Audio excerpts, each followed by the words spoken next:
For a critical parliamentary election that's happening today. Ernest Kumi, who died on the 7th of July 2025, hopefully will find a replacement today. It's between the New Patriotic Party and the National Democratic Congress. Contest will feature the MPP Solomon Kwame Sumedu against the National Democratic Congress's candidate Bernard Bediako Beidu. So it's a Sumedu versus Beidu in a constituency with a volatile electoral history. Permit me, I'll guide you through that history. Since 1992, the MPP has held a narrow 5-4 edge over the NDC. The parliamentary elections making Akwatia a swing seat, bellwether for national trends. We know that Akwatia's parliamentary elections and the Ghana's Fourth Republic have seen a microcosm of fierce NPP and NDC rivalry shaped by its mining economy, and also a diverse voter base, farming communities intertwined with other businesses. The seat has altered between the NDC and the NPP, as I told you. And it mirrors usually the presidential outcomes. Constituency diamond mining community thrives on voter priorities. The MPP, as you know, is a capitalist, ideology political party. So the pro-business policies that they have brought resonated with the people of Akwatia for some years. The NDC also capitalized on the economic discontent in others and perhaps a socialist ideology within the Akwatia constituency. That's the kind of game that has been played since 1992. Look at electoral controversies that have been recorded in the Akwatia constituency. You can mention off the top of your head 2008, 2024. Akwatia's history heightening the stakes for the upcoming elections that are happening now as we speak. And we know that the MPP, one of the by-elections that also was occasioned by the plane crash, the helicopter crash, Tamale Central constituency, the MPP had to withdraw from that election, they say for good reason. But let me take you back to 1992. And in 1992, we know that the NDC's Gilbert Kwesi J won the Akwatia seat unopposed as the MPP boycotted parliamentary elections nationwide, alleging irregularities in the presidential poll. You know that in 1992, the MPP did not participate.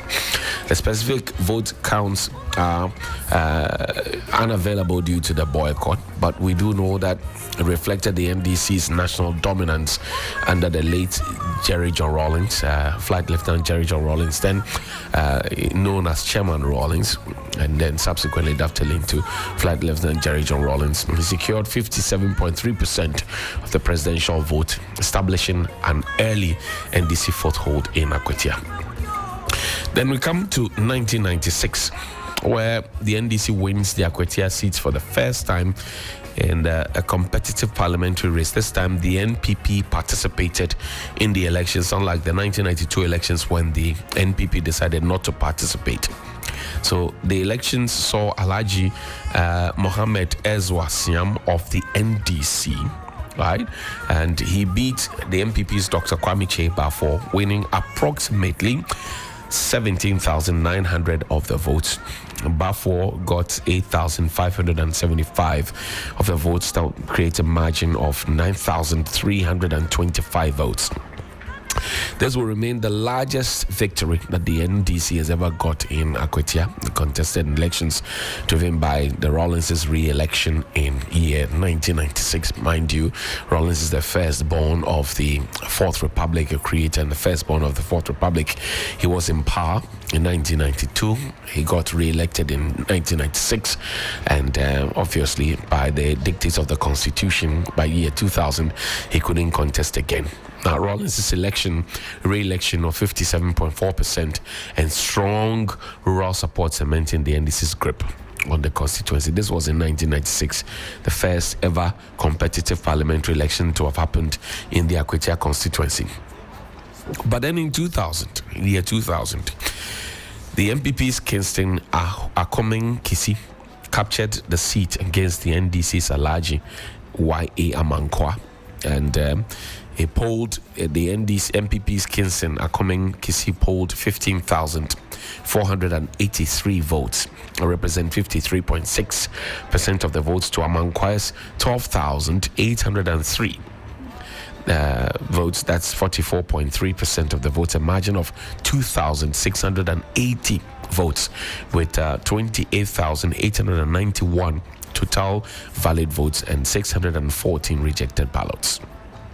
On this occasion, in year 2000, the NPP's economic liberalization policies resonated with Akwatia's mining communities. You know that John Ejekum Kufuor, the gentle Jack, the NPP's man, had just come in. That was the election that brought in the NPP, and for a very long time, after staying in the wilderness, a presidential victory of 56.9% in a runoff, making a significant shift for the NPP in the Akwatia constituency. And so the NPP won the Akwatia constituency for the very, very first time in year 2000, and that was when President Kufuor came to power.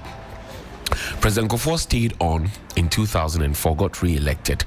Kinson Akoming Kisi also recontested and was retained for the NPP in 2004. He defeated the NDC's Baba Jamal Mohammed Ahmed, and Kinson got 17,159 of the votes, representing 50.8% of the votes. The NDC's Baba Jamal got 16,087 of the votes, representing 47.6%. A margin of 1,072 votes, with 33,783 total valid votes and 586 rejected ballots. So that re-election of the Mr. Kinson Akoming Kisi of the NPP solidified the second term of President John Ejekum Kufuor. However, you would notice that the vote difference, the margin of 2,680 votes in year 2000, had been almost halved, if you will, by year 2004, because 2,680 votes then, as opposed to 1,072 votes in 2004. 2008 was when President Kufuor had finished the second term, and he was exiting. In comes President John Evans Atta Mills after a third round. You remember that time constituency election, which was round 3, one of the very first in our electoral record. The 2008 election was highly contentious, if you remember. NDC's Baba Jamal Mohammed Ahmed, he had lost to Mr. Kinson Akoming Kisi in 2004. He reclaimed the seat against the MPP's Kofi Asare after a rerun in 6 polling stations on August 18, 2009 due to irregularities. Baba Jamal won with 17,777 votes. That's a total of 50.9% of the votes to Asare's 17,160 votes. That's 49.1%. A margin of 617 votes. Mind you, it used to be 1,072. Now it's reduced further to 617 votes. That's the margin. 34,937 total valid votes cast, and 664 rejected ballots. If you look at the rejected ballots, it's actually bigger in terms of the figure than the total margin that Baba Jamal won with, that 617. But this result aligned with the John Evans Atta Mills' presidential win of 50.23%. In a runoff. I'm sure that you remember that, the time conversation. Now, in 2012, this time the President Mills has died, and it was John Dramani Mahama who had come in to the picture. He took over first as vice president, sworn in. He had about just 3-4 months to campaign, and he fought in the 2012 elections. In 2012, Baba Jamal Mohammed Ahmed held the seat for the NDC again against Kofi Asare of the NPP in another tight race. It was quite a tight race. Baba Jamal polled 19,000. 811 votes. That's 50.4% of the votes. Kofi Asare of the MPP polled 19,517 votes. That's 49.6% of the votes. A margin of 294. So from 617 votes, it now dipped further to 294 votes as the margin. 39,328 total valid votes. The register had grown from 34,000 to 39,000. Total valid votes of 614 rejected ballots. And if you look at the numbers, if you're a numbers person, 617 was the vote differentials in year 2008.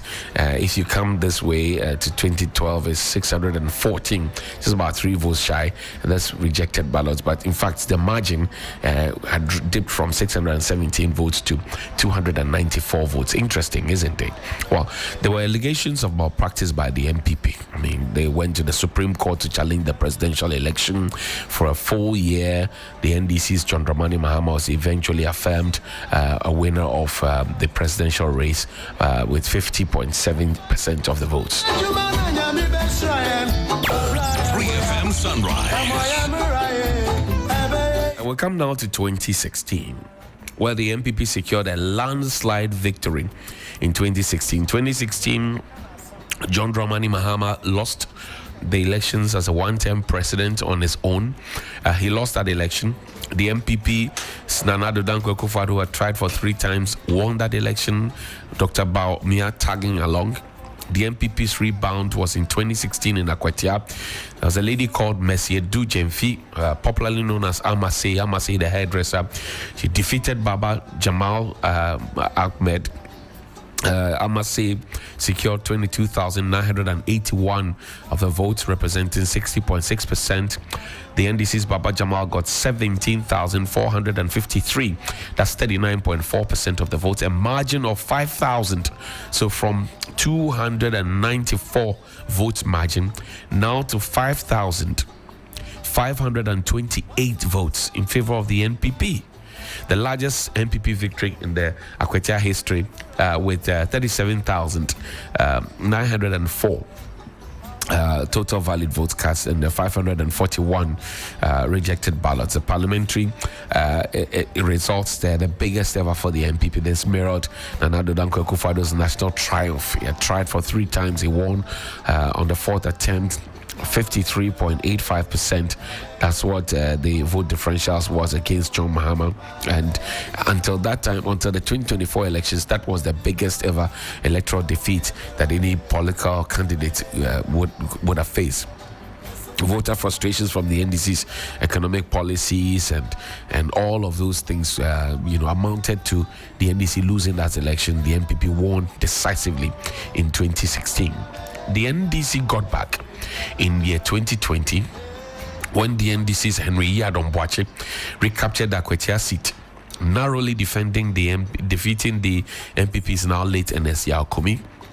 Mr. Boache won by 19,899 votes. That's 51.5% of the votes to Kumi's 18,742 of the votes. That's 48.5% of the votes. It was a margin of 1,157 votes. So from 5,000 plus votes now dipped to 1,157. With a total number of 38,641 valid votes cast. 541 of the persons there had rejected ballots, and that's a repetition of the total number of valid invalid ballots in 2016. 2016 rejected ballots were 541. In 2020, same number repeated itself as the votes rejected. Nana Addo's presidential bid in Akwatia was 21,758 votes. That's 56.91% or 91%. Mahama got 16,181 of the votes. Local concerns were over anti-illegal mining policies that led to skirt and blouse voting. You know that in 2020 there's a fight against Galamsey or so that people say there is, and they were not so happy about it, especially because Akwatia is a mining community and they expected that a lot more could happen in their favor. So the skirt and blouse voting pattern happened. And for those who don't know what skirt and blouse is, it means that you're voting either for a different political party for the presidential election, and then you choose a different candidate from a different party for the parliamentary election. So you can decide that you're voting on the presidential scale, you're voting for the NPP's candidate, and then on the parliamentary slot, you're voting for the NDC's candidate. I mean, these things do happen. But let's look at the 2024 elections then. In 2024, Ernest Kumi of the NPP, now late, won against Henry Yadomboachi, who beat him earlier in year 2020. This time around, the tables turned. Ernest Kumi beat Henry Boachi Yadom of the NDC. He polled 19,269 of the votes. That's 52.83%. Mr. Boachi, however, polled 17,206 of the votes, representing 47.17%, a margin of 2,063 votes, with 36,475 total valid votes cast, and you go back to rejected ballots as 294. The NDC went ahead to contest the election results, as I told you earlier, at the Koforidua High Court, the injunction barring Kumi swearing in an attempt conviction in February 2025 overturned by the Supreme Court in June 2025. Mr. Kumi's death shortly triggered after that, and that's what has brought us to this by-election. So there's also the claim. Now, if you look at the elections that are happening today, the NDC selected Bernard Bediako Baidu. It's a 40-year-old lawyer. He was the lawyer of the candidates, that's Mr. Boachi Yadom, who lost the elections against Ernest Kumi. And the constituency secretary, competitive primary, was held on the 4th of August 2025. Mr. Baidu polled 380 votes. He defeated Erasmus Koni Ali, who polled 366 votes, and a former member of parliament, Henry Yadomboachi, who polled 226 votes out of the 975 valid votes. So the man's lawyer is now the parliamentary candidate. Baidu's prior representation of Boachi in the 2024 election challenge adds some intrigue to it, because how could you be my lawyer defending my interests and suddenly now you want to take over my interest? Well, the MPP, on the other hand, acclaimed Solomon Kwame Asumedu, who is also 40 years old, is a licensed small-scale miner and 2008 All Nations University graduate. After some contenders, including Amasei, withdrew on the back of a party consultation and negotiation. So Mr. Asumedu was handpicked, and Mr. Baidu went through competitive primary. Asumedu, calling himself the Joshua to Kumi's Moses, has predicted a 10,000 vote victory margin for himself. So he wants to win by 10,000. Never happened before. The highest they've had is almost a 6,000 vote. But he says, well, he will change the game. He will get a 10,000. So if you look at the history in Akwatia, for example, NPP, NDC, the split, I told you earlier, in 2000 the NPP won. In fact, in 1992 the NDC won. 1996 the NDC won. In 2000 the NPP won, and then on and on and on up to this. It paints a picture of a swing nature, often aligning with the presidential outcomes. And the presidential outcomes here will be year 2000, year 1992, year 1996, year 2012, year 2020, year 2016, and on and on. You can clearly tell. But the NPP, its candidates, led by Sumedu, has got great support from the party's MPs and party officials. They're countering with unity walks, they had all of those ones, development promises. But Global Info Analytics, Musa Dankwa, they did a poll between the 1st and the 2nd of August 2025, showing that Mr. Sumedu is leading with 49.7%, Beidou is trailing behind with 43.8%, within a 2.7 margin of error, signaling a tight race. Now, some analysts say that the by-election is a test of President Mahama and the NDCs over the 8-month period that they've been in power, and the NPP's resilience in opposition. So, on both fronts, they're looking at how this will run eventually. Well, we will wait and see how things pan out here on your election command center. But I can tell you on good authority that all the details you're looking for will be right here. You don't have to move a muscle. You don't have to go anywhere. You just have to stay with us here on Sunrise and on our extensive coverage of the Election Command Center, and we will bring you all the fine details.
Command Center as we bring you extensive coverage of the elections. By-elections are underway currently in the Akwatia constituency in the Eastern region. 119 polling stations, all voting to choose a replacement for the late Ernest Kumi, who died in intestate. See you shortly after this.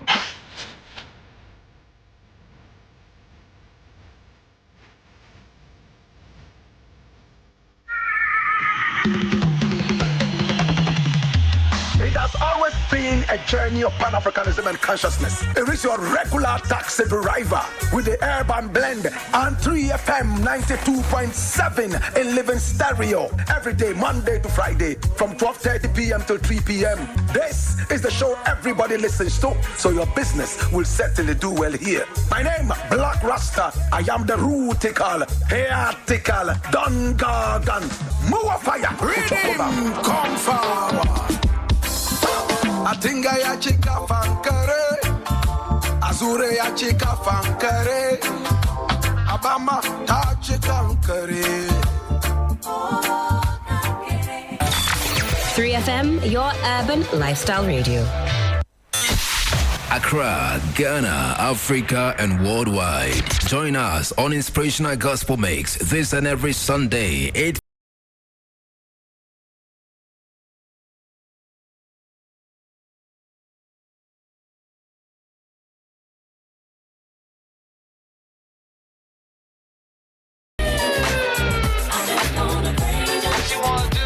3FM. King of kings and Lord of lords, lover of my soul, Jehovah, one and only God. I am Jesus Christ, the Holy Lamb.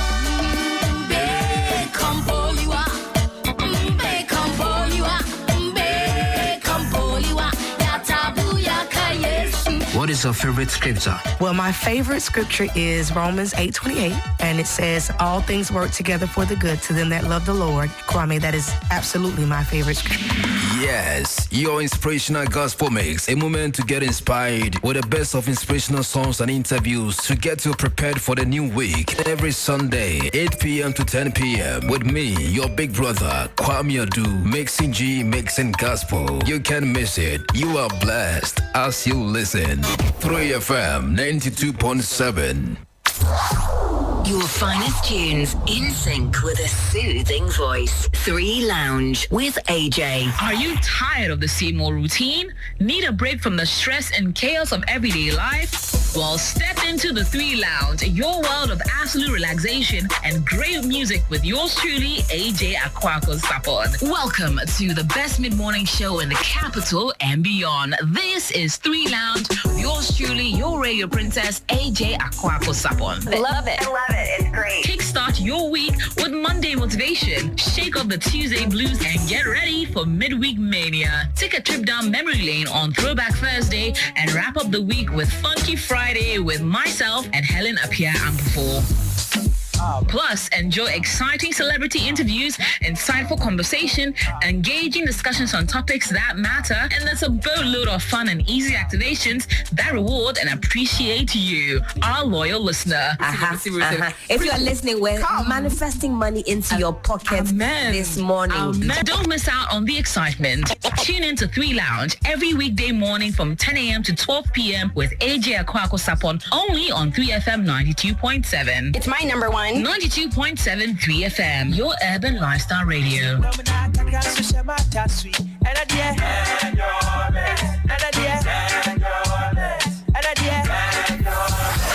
Follow us on social media. Twitter at 3FM927. Facebook at 3FM927. And also on 3news.com. Follow us on social media, FM927, Facebook at 3FM927, and also on 3news.com.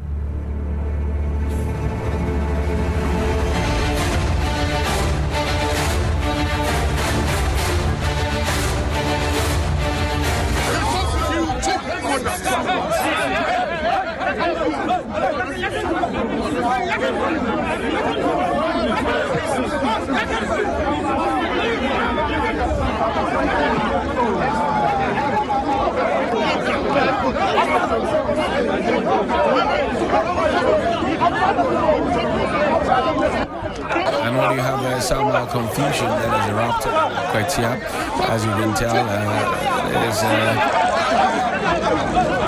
there's calls of NBC and NPP supporters, Chairman Buga on one side, and Alaji Zoka and his team on the other side, clashing and mentioning clashing because the NPP state vice chairman mentioned him in an interview, and he's so livid about the situation. You can see top-ranking police officers in Akwatia on the ground trying to calm the situation. It turned to near fisticuffs as Alaji Azoka couldn't hold his calm or keep his calm, and he wanted to attack the third vice chairman of the New Patriotic Party known as Chairman Buga, and clearly its tensions are flaring up there in Akwatia. 53 minutes after 9 here on Sunrise on 3FM 92.7. But know that this is the extensive coverage of elections in Akwatia, the by-elections that is.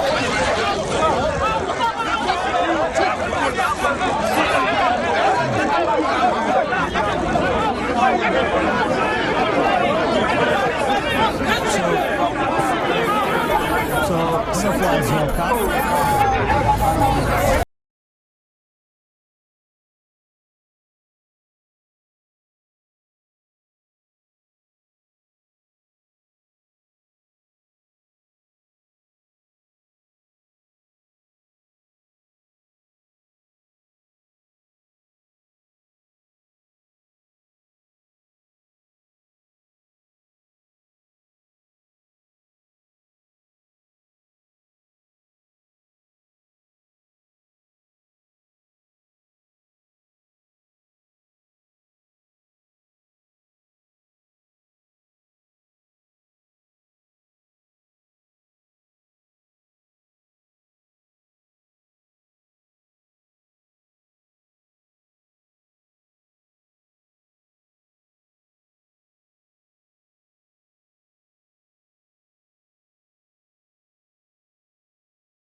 happened in Parliament on that particular day. And then we'll come back to have a conversation. You want to stay with us here on your election command center.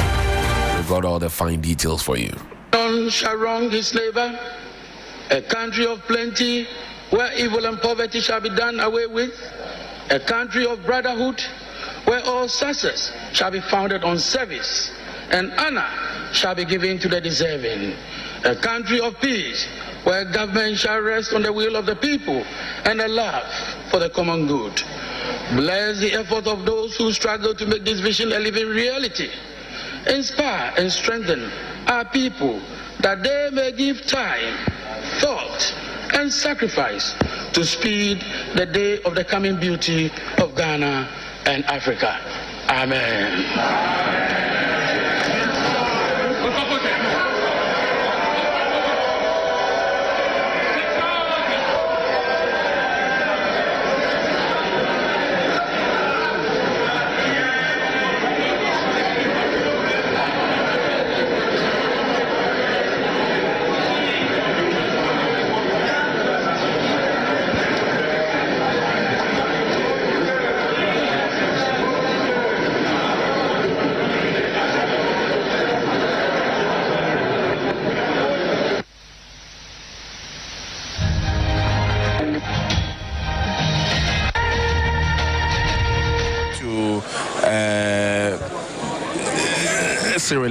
He showed a lot of human relationship. He has a very, very good relationship. I'm sorry I'd had to burst your bubble and take you back to Akwatia. It's not so pleasant there. Chairman Azoka clearly is not so happy about the situation. All right, thank you so much. And the fisticuffs have been thrown there. We'll try and connect with Joseph Armstrong Gold Alogba, who's there on our behalf in the Akwatia area, where the fisticuffs have been exchanged and where voices are screaming at each other in Akwatia. We know that Eric Marwanag Beta is there, Yvonne Nikwe is there as well. We have a crack team on the ground who will be bringing you every single detail from all the 119 constituencies, 119 polling stations, in that particular constituency in the eastern region. I've told you the dynamics in the Akwatia area. I've also told you what the electorates are looking forward to. I've told you what the situation is as of now, and what I can report to you is that Chairman Azoka, who's on the side of the NDC, and the gentleman known as Chairman Buga, two Northern brothers, the two chairmen, taking it at each other, because according to Chairman Azoka, he had heard his name being mentioned by Chairman Buga in an interview, and he thought that, well, he would not have any of that, and so he jumped into action to defend his name. And that's the detail you have there, the altercation here.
that there shall be a speaker who shall be elected by members of parliament from among persons who are members of parliament or who are qualified to be elected as members of parliament.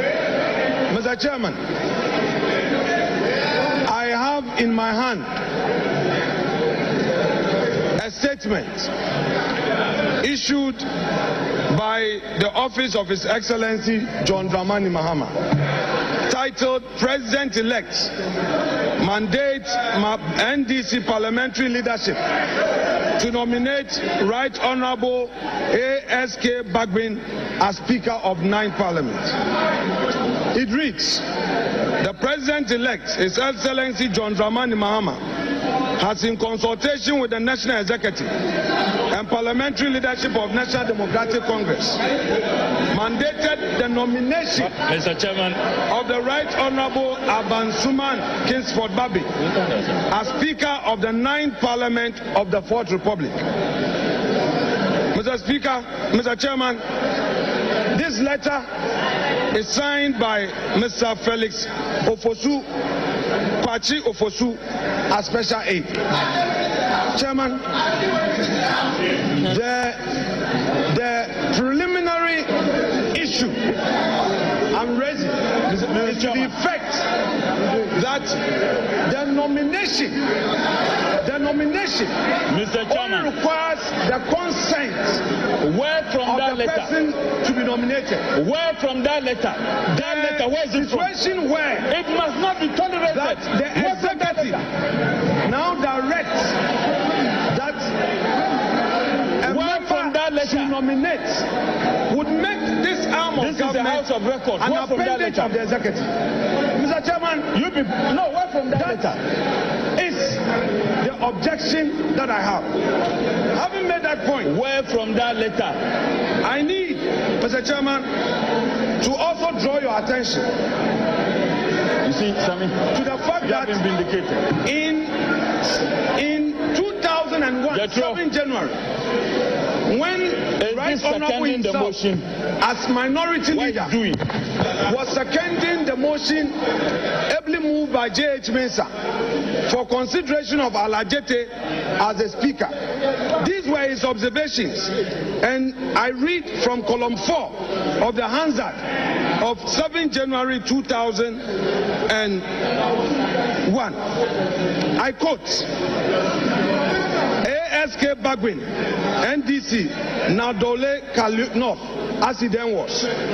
He says, Mr. Chairman, I rise to second the motion urging this House to accept the nomination of Mr. Peter Alajete as Speaker of the 3rd Parliament of the 4th Republic. He goes on to say, Mr. Chairman, in doing so, however, I would want to register the displeasure of the minority side on how this issue has been handled.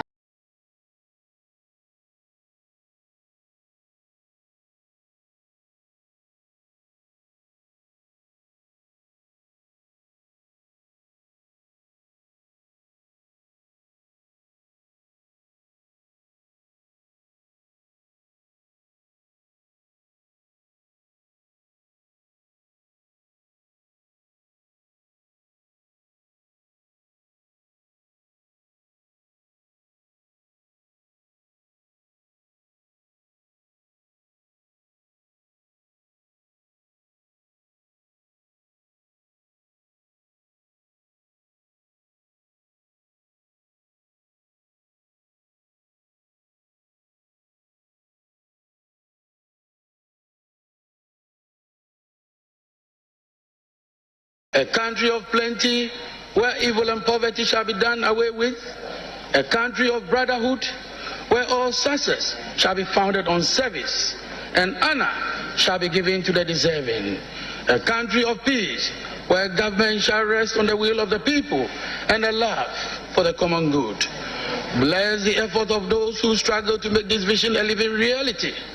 Inspire and strengthen our people that they may give time, thought, and sacrifice to speed the day of the coming beauty of Ghana. it's 5 minutes after 10 here on your Election Command Center with 3FM 92.7. Also live on Facebook at 3FM 927. My name is Johnny Hughes. Always a pleasure to serve you hot electoral issues. And joining me on the phone line is my colleague Joseph Gold Armstrong Alogbe, who was all the way in the eastern region in Akwatia.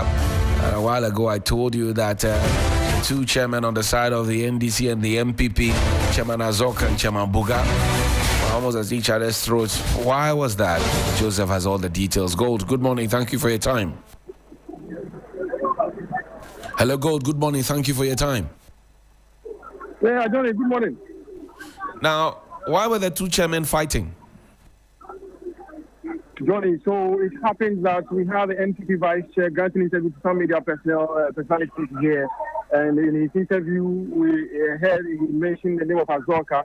Apparently, Azoka was also coming from the other direction, and that we don't know what exactly he said to Azoka, but Azoka approached him quickly and warned him to stop mentioning his name in this interview. And the MPP vice chair continued to mention his name. The next thing we saw, Azoka just threw his hand, and it turned into a fight between the two of them. And indeed, both of them were working with supporters, and they all got themselves involved and took the intervention of the police to prevent the fight from escalating. Now, the nature of this interview, what was the mention about? Do you know? Hello, Johnny. Do you know what specifically Chairman Buga said about Chairman Zoka in that interview? So later I tried to get explanation from Chairman Azoka, and then he said to me that he was calling him a small boy, and he said to him he's not a small boy, he's older than him, and no, you're not older than me, and you're a small boy in the job, you just came, and basically that is the explanation I got from both sides, and then the next thing, they started throwing hands to each other, and then the police came in to just separate them. Now, their supporters, you say they got involved in the fray. How did they do that? Tell me. So, they all come with entourage to the place. And there's one other thing I also observed. Before this election, the police held a series of press conferences, and one of such press conferences had it that no bodyguard escorting any of these national executives from both the NPP and NDC side, or government officials, or members of parliament, or ministers of state would be allowed to carry their sidearms to any of the police stations. As I speak to you now, that is being flouted.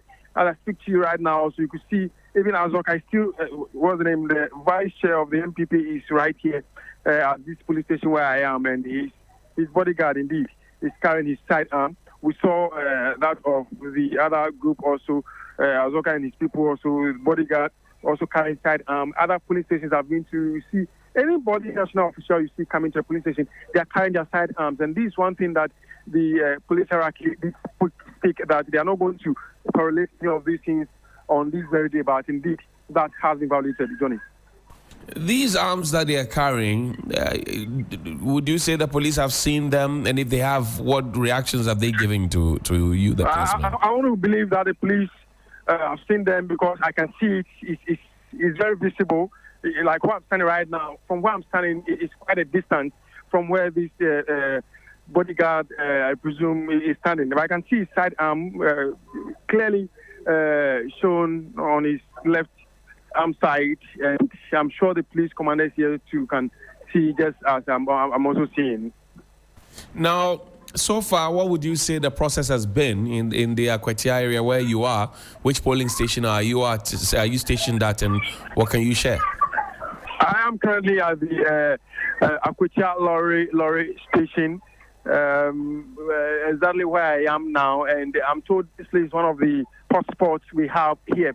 And so far, I think everything has been very peaceful. If you ask me, if not for some of these few incidents with witnessed, which I think the police would have to devise some strategies to make sure it doesn't escalate, because from both sides, they are still not happy with what happened, and then they've vowed to make sure that where they meet each other, they want to face each other squarely. So hopefully the police would want to come up with new strategies to prevent these groups from meeting each other at the next polling station. And also one thing I've observed is the fact that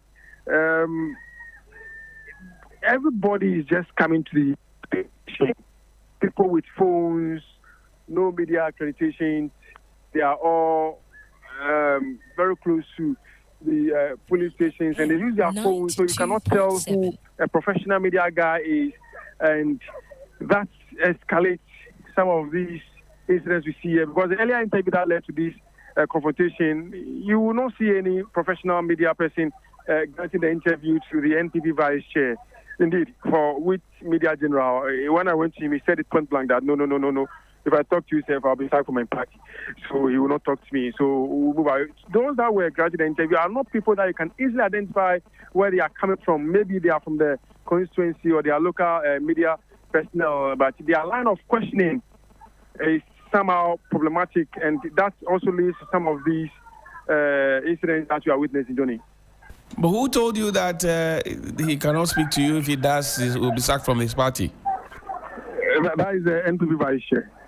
I see. Now, quickly tell me, again, you are concerned about the fact that people are trooping in and out of the polling area, some with weapons, some with phones, and all of that. Are you saying that the police have left everybody to do their business as they will? I can't say that either. But what I'm saying is, I think much can be done to make sure that there's much more security at these police stations that I'm seeing. Because it seems to me that the police are here in their numbers, yes. But if what happened should repeat itself again, it will still happen. And before the police will say, Jack, what will happen would have happened. So what we can suggest is that if there could be some barricading of the place so that people will be prevented from coming in, say they check your ID card, if you're not coming to vote, you don't come anywhere close to the polling station, it could help. But from what I'm seeing now, if any incident should happen, the police will be handicapped. The police can do nothing to prevent it from happening. Maybe after that, then they will come and try and see how they can separate the fight, because almost whatever happened at Ablekuma North seems to be happening here, where people are gathered very close to the polling stations, and the police are standing here. They are obviously not carrying arms, and if we have these people we decide to call as thugs coming in their numbers, like what we just saw between the NPP vice chair and the NDC vice chair, just something little. And by the time we realized, the whole place was crowded with people where we didn't know where they are coming from. Immediately they outnumbered the numbers of the police here. So you can just imagine if indeed Azoka did not tone down and decide to call his men to leave the place, it would have been a different story to tell. But let's say a very big thank you to Azoka, who, for whichever reason, there's one police officer, I think she's a commissioner, that came in and spoke a language that he understood.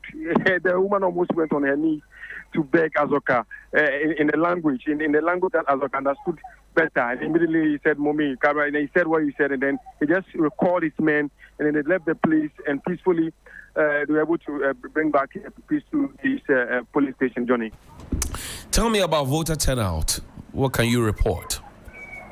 Yeah, so far, it looks like I cannot really speak much of the voter turnout now. Where I'm standing now, I have about 3 police stations. Only one person is going through the process to cast the ballot, and then the other place, yes, only one person. So, well, people come in as at when, no queue, you don't see any queue here. So maybe it's early days yet. You can't say low voter turnout. What I can tell is that almost every minute there's somebody before the electoral officers to cast a ballot. Thank you very much, Armstrong Goldalogwe. We're grateful that you could speak to us this morning. And we're live in Akwatia, as you know by now, 119 polling stations making a decision to get a new member of parliament for the constituency in the eastern region, which is a stronghold of the NPP, following the demise of Ernest Kumi, member of parliament. Going to the other phone line, Stanley Niblo is also there in Akwatia. He joins us now. Stan, good morning. Thank you for your time. Good morning. Great. Where are you, Stan, and what can you share with us? 92.7. Currently, I'm at the Wedua Lorry Station, and this very lorry station is playing host to two polling stations. I must say that the first polling center that I visited, which is one of the two, actually, some 624 registered members are expected to show up and vote. And then the other one, so in total, we are going to have in excess of 1,200 registered registered voters who are expected to show up to exercise their franchise and go through the process to elect their representative to the legislature. And so I must say that the process has been calm, except that in the morning there was a misunderstanding which ensued, but the police intervention actually calmed the situation. And so as I speak, the process is ongoing smoothly. Quite a few minutes ago, the IGP, who is also on a tour to the visiting the police stations, has been here a while ago with members of the police management board. And so when they came, they were able to fraternize with the electoral officers, especially the presiding officer, and he obtained some information from the officer, returning officer, regarding the number of persons that have voted so far and how the situation has been on the ground. And currently, I must say that everything has been positive, apart from what actually happened earlier, the misunderstanding that ensued earlier. But apart from that, everything is going on smoothly. Right. The IGP spoke to the media, and for him, he feels that the police have been deployed to police the census, and so to give comfort and protection to the electorate. And so they shouldn't fear, they should just come out in their numbers to exercise their franchise. And so is the representative or members of the National Police Council. The leader is here, and then Sheikh Arimaya is also here with him. They also have been engaging the media, and according to the Peace Council, they don't want a single drop to pull out of anybody from this election as a result of violence that may mar or characterize this election. They want everybody to go through the process, elect somebody or a candidate or a legislator who they deem fit to represent them at the legislature. And so they also entreated the members to eschew fear and then go through the process. But then there is the issue of the weather conditions, the atmosphere. For some time now, it has been precipitating for some time now. And so if it becomes intense, this means that it may end up marring the process or putting the process on hold. But currently, the electorate are trying the station and going through the process. The electorates are voting, but so you can say that they are not intimidated in any way, correct? They are not intimidated in any way. But then there is this issue that I must also put across. Because on my way, earlier when I got to Akwatia, I first visited the St. Paul's polling center, and I reported for TV3. And then from there, I decided to walk through the town to this very polling station that I am. And then in the course of walking, I came across some houses. So I engaged with households. And for them, I inquired from them whether they already come to exercise their franchise. But they said no. And their reason is that they are waiting for some time before they will come out and vote. And the reason behind their delay is that they wanted to be sorted out monetarily. And so they said they are members or agents of both parties, the NDC and the MPP, going around and giving people money to come out and vote.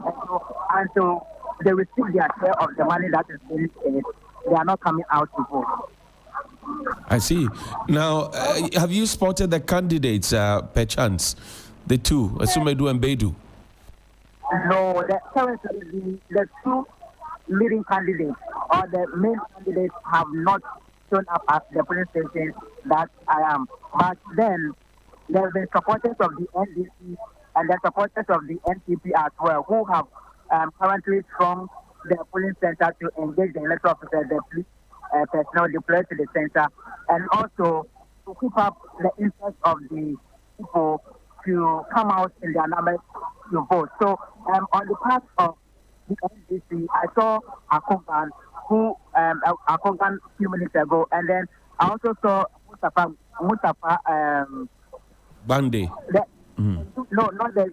So for the NPP, there is Mustafa Salam. For the youth organizer. Mustafa Salam, you mean? Salam. Right. Yeah, Mustafa Salam. Yes, he also came in a while ago to engage the police officers and the people around. So as I speak, everything is going on smoothly, and we are expecting that this will continue. No violence should break out to mar the process, because the people are happy going through the process. They are not overcrowding the place, but rather they are trickling in one after the other to ensure that they hold a very peaceful election or electoral process. I know that the Black Maria is also standing by. Earlier we saw the footage of one man who had been picked up, hopefully into the Black Maria.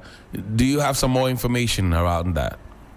So actually, that incident unfolded before I got to this place, but my inquiry indicated that the person that was apprehended earlier was accused of sharing some posters belonging to one of the candidates. And so the supporters of the person that his poster was on were not free, and so they have to accost him. And then for peace to reign, the police had to intervene to keep up to probably push him into the Black Maria. But I must also say that apart from the police deployment at the various police stations, there are also police personnel on motorbikes patrolling town, and the IGP himself is also patrolling the town to ensure that whatever arrangement that they put in place, they are going to implement it to the latter, because according to them, they don't want to leave anything to chance. Thank you, Stanley Nibleu. We're grateful for the updates. Thank you so much indeed. And that's a man, Stanley Nibleu. They're reporting from Akwatia in the eastern region. Well, let's go now to Akwatia. Samuel Oku is Member of Parliament for Krapim North. Listen. Transpired. So. And we will get back to that conversation with Samuel Oku in a bit. But yeah, you're live here on your Election Command Center.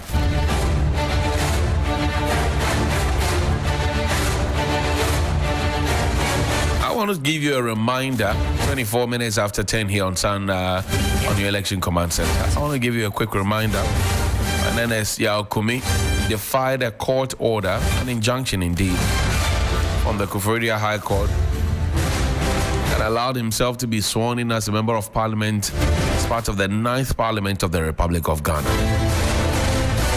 Well, he said on that occasion that he was going to bear the consequence. In fact, his leaders spoke for him on that occasion. Listen.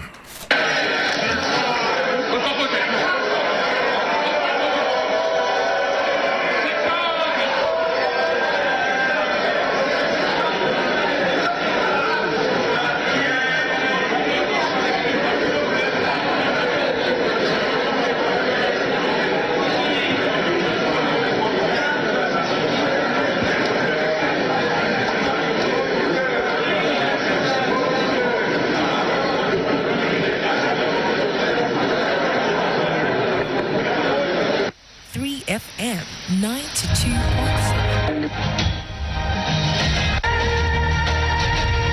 To Cyril Nsia, he showed a lot of human relationship. He has a very, very good relationship with not just MPs, with the media, the parliamentary staff as well. And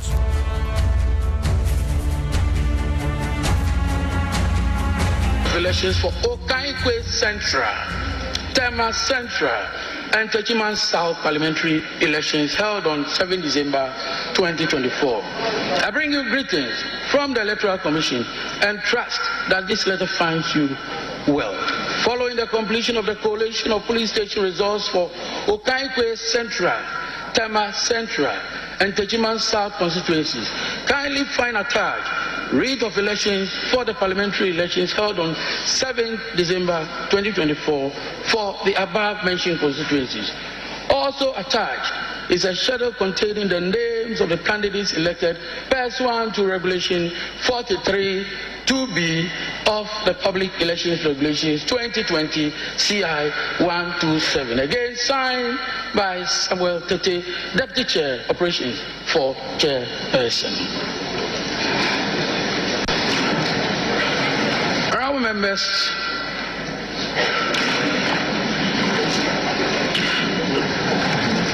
members, elect, by this communication, the writs are hereby tabled for the information of the entire House. Our members elect,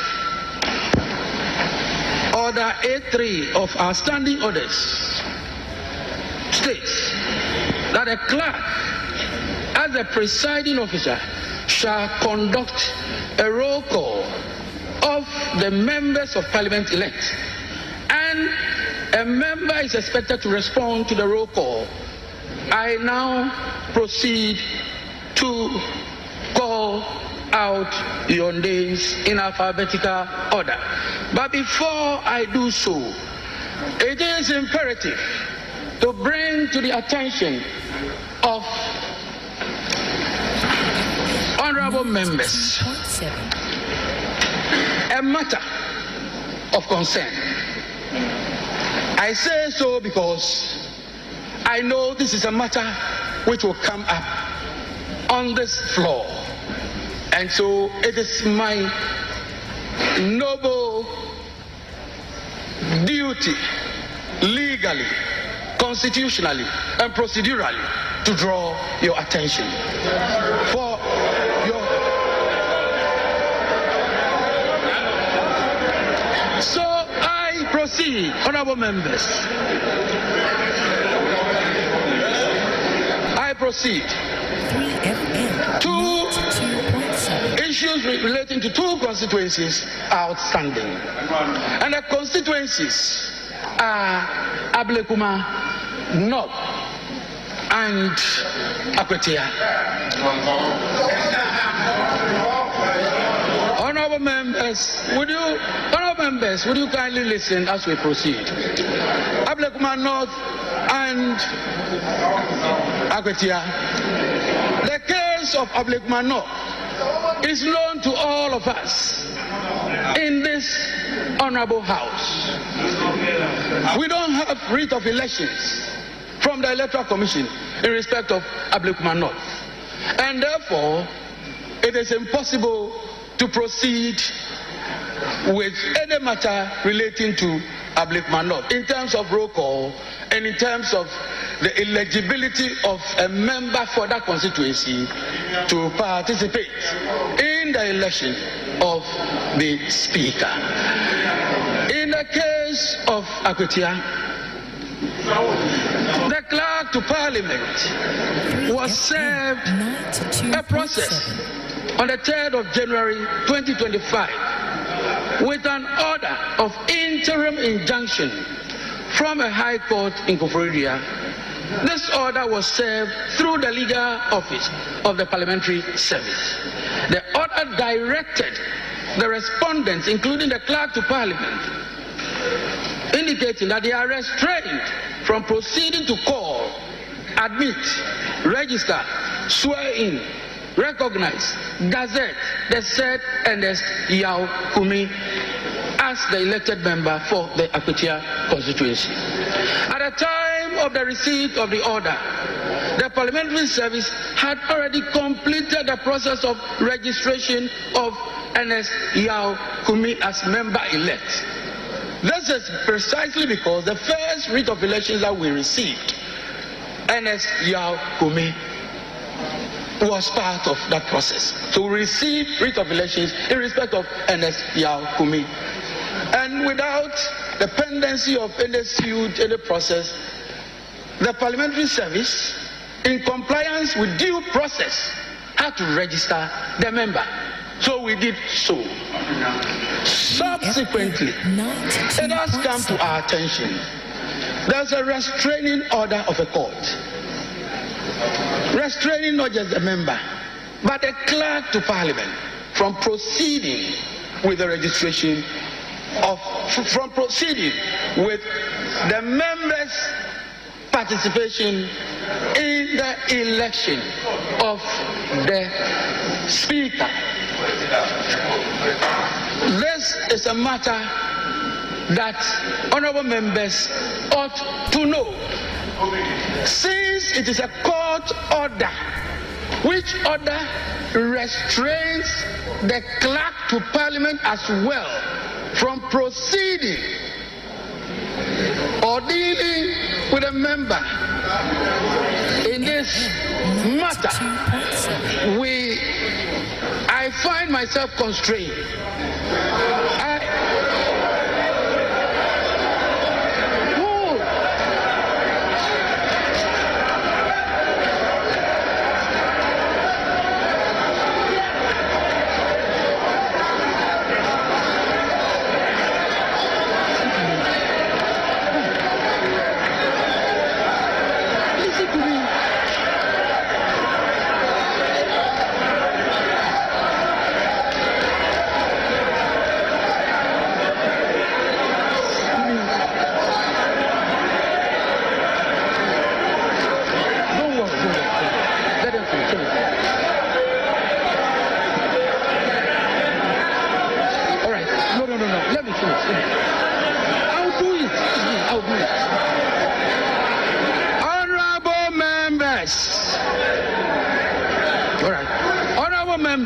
So I have brought this matter to the attention of the House.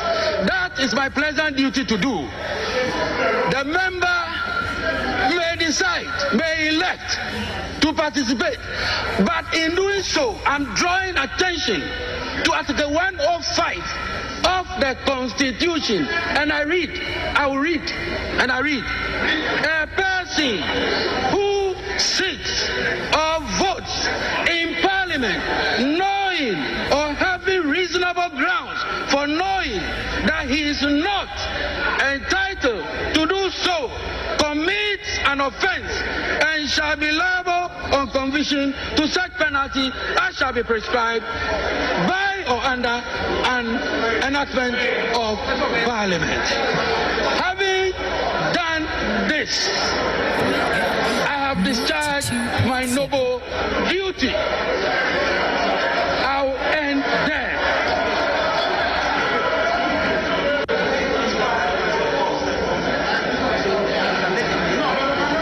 At this time, all members, I proceed.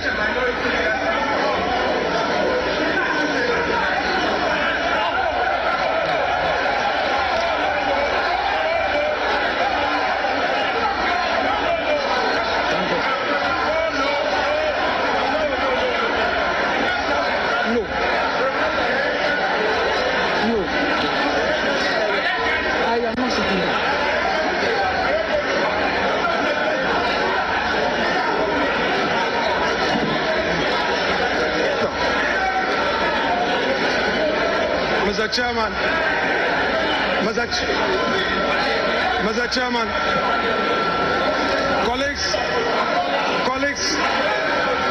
colleagues, please, let's make a headway. Mr. Chairman, we have heard you. This is a house of rules and procedure that is not in doubt. This is a house that relies on precedence. I just have a simple answer to the point you made, and I have the instructions of my respected colleague-elect, Honorable Ernest Kumi, and fortified by the precedence of this house, which precedence is dated 7th of January 2021. I simply, Mr. Chairman, the member so desires to proceed to be sworn in and to also participate in the election of the Speaker and bear the consequences himself.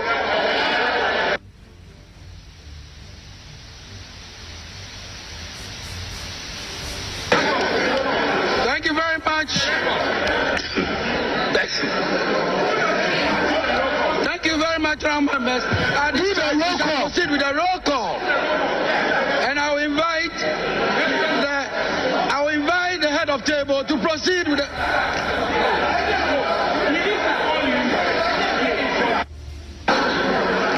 Mr. Chairman. Mr. Chairman.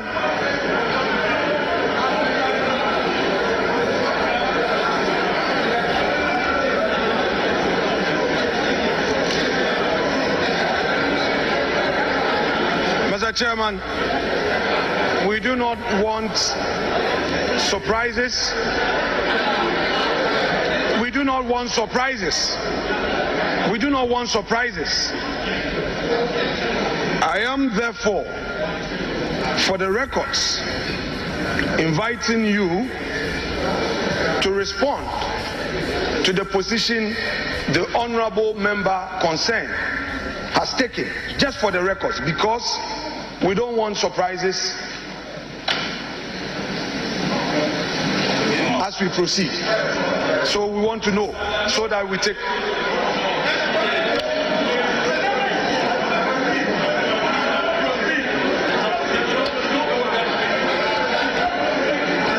Honorable members elect, I have taken note of what the honorable minority leader has said. We will proceed appropriately. Yes.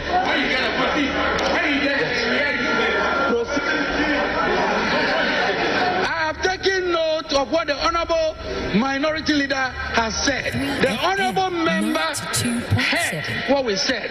He knows the consequences of his actions and inactions. So we leave it there. We will proceed. Right. So, head of table. Mr. Chairman. Thank you, Mr. Chairman. Mr. Chairman, thank you again for the opportunity to speak on this matter. Mr. Chairman, yes, the minority leader has spoken. He spoke for the member. Mr. Speaker, Mr. Chairman, since the member-elect is before this House, it will only be right for that member to speak for the records.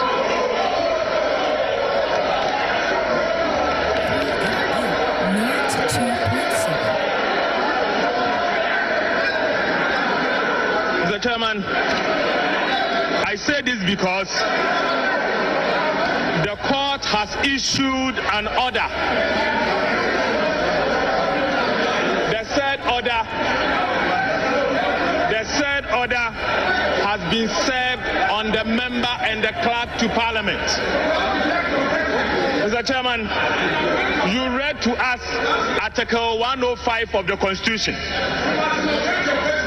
The honorable member, the minority leader, took responsibility and spoke on behalf of the member-elect. We want to... Yes, I listened to him, I heard him. If he's taking responsibility, let the records reflect. Let the records reflect that the member-elect for Akwatia constituency has disregarded the court order, and the repercussions of Article 105 of the Constitution applies. Thank you, Mr. Speaker.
That was in Parliament on the 7th of January 2025. Let's go back to Akwatia. The Deputy CEO of the Forestry Commission and Deputy Organizer of the NDC, Alekem Kotoko, speaks.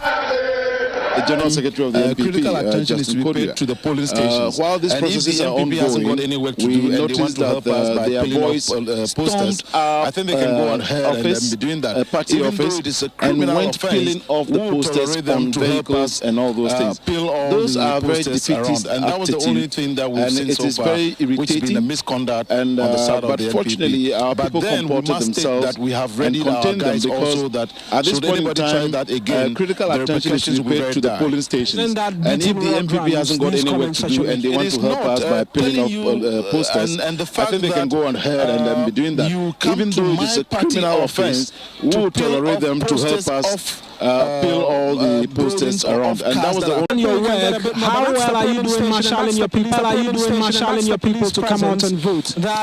Generally, for by-elections, you do not expect turnout to be like in normal elections. And we are very hopeful that even if there is a 60% voter turnout, that will be a plus in our favor.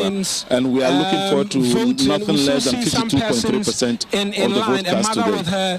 Alekem, thank you. I'm sure we'll keep in touch and we'll get along. That's Alekem. We're just hoping we can get a bit more, but that's the polling station and that's the police presence. We see the police as well here. We're having to witness, and I think he's now as well going to catch a glimpse of what is happening there. There were quite a few people who were stations and were, amongst many other things, there's a number of voting. We still see some persons here in line, a mother with her child strapped onto her back. We'll move along from here and get a bit more details. But it's been all to ensure that she's able to cast her ballot. We see the police as well here in quite some number. They've got body cams on themselves when we monitoring everything that's expected to happen here. I'm sure that number has gone up because a lot more people have been going through.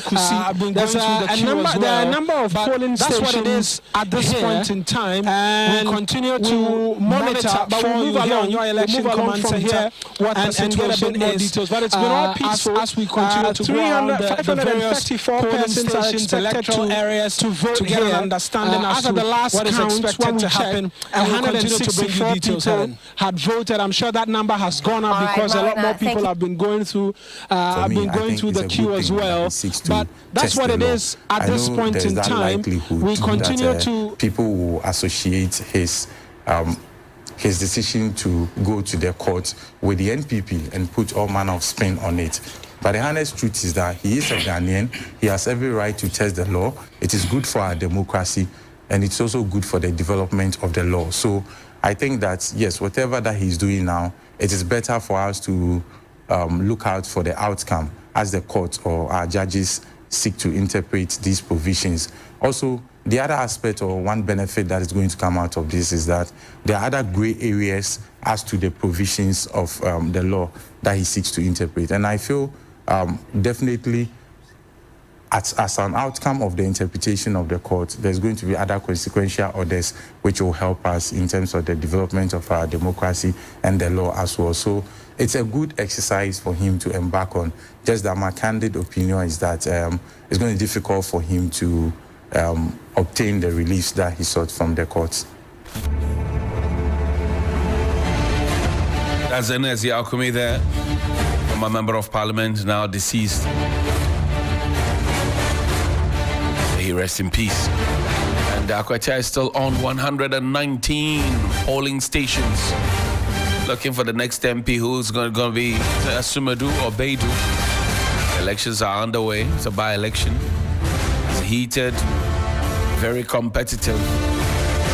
Some confrontations here and there, but the police have been up to the task, dousing the tensions and making sure that the process flows without hindrance. The individuals and the people out there are also being encouraged to step out and go and vote. That we will go do by-election at Fenya Marking House. Here no be parliament. Here is a free and fair field. Yeah. What will be your message to your members, NDC? Everybody to do ready. If they can't shang, we should come shang. Here where you go lost too much. They go do by-election in hometown. How should they be ready? They are ready for this. Chairman.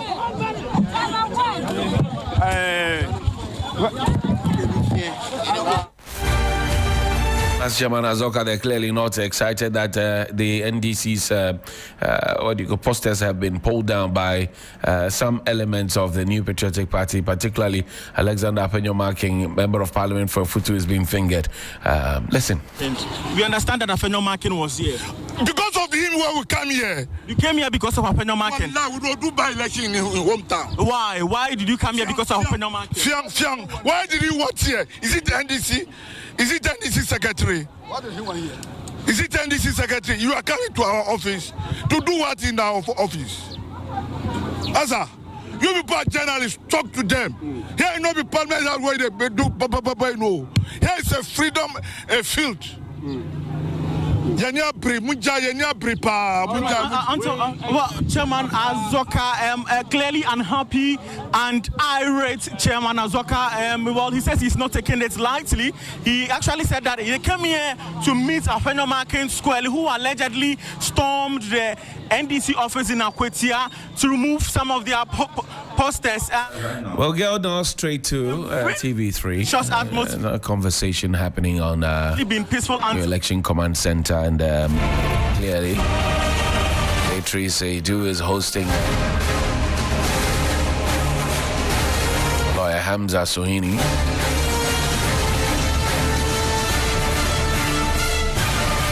A member of the Movement for Change.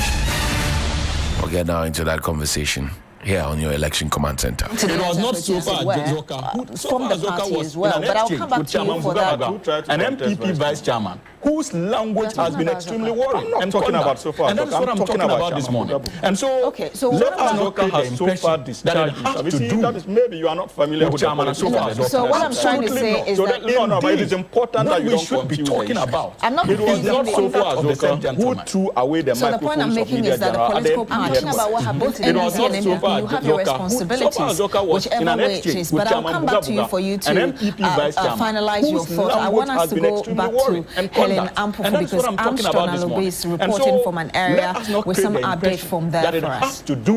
Thank you for that, Beatrice. Let's take it now to a man from where my colleague Gold Alobe Armstrong is currently at to give us an update of what exactly is happening. Armstrong, good morning. The political parties, both NDC and MPP, you have your responsibilities. Yes, whichever where exactly are you but I'll come back to us for you and what exactly is finalize your thought. I want us to go back to Helen Ampofu, because Armstrong Alobe is reporting from an area with some update from there for us. Police stations here. The Let's take it now to a man from where my colleague Gold Alobe Armstrong is currently at to give us an update of what exactly is happening. Armstrong, good morning. 183 people are expected to cast their ballot.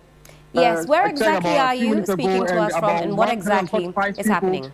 I have cast their ballot, and then there's moved from the Electoral station where some 331 people are expected to cast their ballot. We have only 131 Akwatia Council Police Station, also AMA Zion Police Station. That's what is happening here. And I checked over here, the Akwatia Council, when I got to this place, the fact that, earlier, 3 people are expected to cast their ballots, indicating that I checked about a few minutes ago, and about 145 people I have providing protection to what I got where some party executives will not be allowed to expect to cast the ballot. Only one like 131 to have set up their ballot so far. Personnel carrying their that's what is happening here right now. Two things I've observed here when I got to this place is the fact that, earlier the police. Right, and we've been told that the Black Maria, the prison on wheels, is making its rounds through the constituency. Have you spotted any such police vans as yet? Whether government officials or national party executives will not be allowed to Black Maria, and also I saw that it looks like that is in process to have a few of personnel carrying their sidearms. right now. We went towards the station where we saw people handcuffed. Right, and we've been told that the Black Maria, the prison on wheels, it's making its rounds through the constituency. Have you spotted any such police vans as yet? As the Akwatia main lorry station, and also two of that Black Maria, and also I saw that two people these two are saved, and two arrests have been so far. What does that mean? Certainly, and also finally, Armstrong, from where you are reporting, have you cited or spotted any key or leading figures from either the NDC or the NPP? One particular police station, they were not in the Black Maria. The Black Maria has been positioned at the vantage point at someone vice chair main lorry station, and also one was engaged in that unfortunate center. These two are saved, and a few arrests have been so far. The only two people have seen. Certainly, and also finally, Armstrong, from where you are reporting, have you cited or spotted any key or leading figures from either the NDC or the NPP? On the day of the election, they will not allow anybody with I'm coming close. So far, I only saw these are the people NPP, vice chair, and certainly, Armstrong, thank you so much for that comprehensive update. I'm sure we'll be coming back to you in due course. We go back to Beatrice for some more conversation. Indeed, thank you very much, Helen. And I'm coming straight to you, Mr. Suhini, because you were making a point about the need for certain groups of political parties to really call their people to order when there is violence or any utterance that could instigate violence, as it were. Yes, I think that I was clear in my earlier submission. Certainly, Armstrong, thank you so much for that comprehensive update. Even after the Ghana Police Service engaged in a strenuous exercise of engaging all political parties and other stakeholders as far as this by-election is concerned, the NPP was the first to start beating the war drums. You remember immediately after the engagement, their national organizer addressed a press conference and indicated that the NDC was planning to cause mayhem and that they were ready to defend themselves. This was at the back even after of an engagement with the Ghana Police Service, where both political parties had made commitments to the police. As far as he thought it prudent, working out of that particular engagement, was the first to decide to continue. Remember, immediately after the engagement, and nobody condemned it. Nobody called him out. So many of his colleagues took an inspiration from that. 2 days or 3 days ago, their director of communications, in the person of Mr. Richard was at the back, organized a press conference and told the whole of with the Ghana Police Service, where both political parties had made a commitment. The NDC was bouncing people to foment trouble in Akwatia, working out of that particular engagement, to use the internally recognized rules to beat the war drums of reporting such incidents to the Ghana Police. Even after a meaningful engagement with the Ghana Police, they decided to 2 days or 3 days ago, the director of communications towards exciting their support base and conscientizing them to prepare for violence. They kept quiet. And so, based on the intelligence that they have gathered, these things may appear negligible, especially when it comes to dealing with issues of conflict in elections. They failed to use the internally recognized it becomes the basis upon which many of our incidents to the Ghana Police. And even so after a meaningful engagement with the Ghana Police, they decided to play politics when it comes to our electoral process. And it was all geared those of you towards exciting their support base and conscientizing out some of these excesses for violence and denying them the opportunity or platform. So, Beatrice, to use many of these things may appear negligible, especially when it comes to dealing with issues of conflict. So, Mr. Suhini, what I hear you say, and I'm coming back to you very shortly, Professor Enoch, and what I hear you say is that going into this very by-election, you believe that the NDC has committed to peace as compared to the NPP, and perhaps it's time for the party itself, as in the opposition party, to call its members and denying them the opportunity or platform to use to foment trouble or conscientize our support base and prepare them for war when it is only an election. So, Mr. Suhini, what I hear you say, and I'm coming back to you very shortly, Professor Enoch, and what I hear you say is that going into this very by-election, you believe that the NDC has committed to peace as compared to the NPP, and perhaps it's time for the party itself, as in the opposition party, to call its members to order. That's what you're saying. And brought that gentility consistent even the internal politics of the NDC. And so his political psychology has shaped for the way we handle our activities. And the last 16 years, Professor John Evans was elected as our flag bearer. Many. Since then, we go back to history and observe our trajectory of even the internal politics of the NDC. No.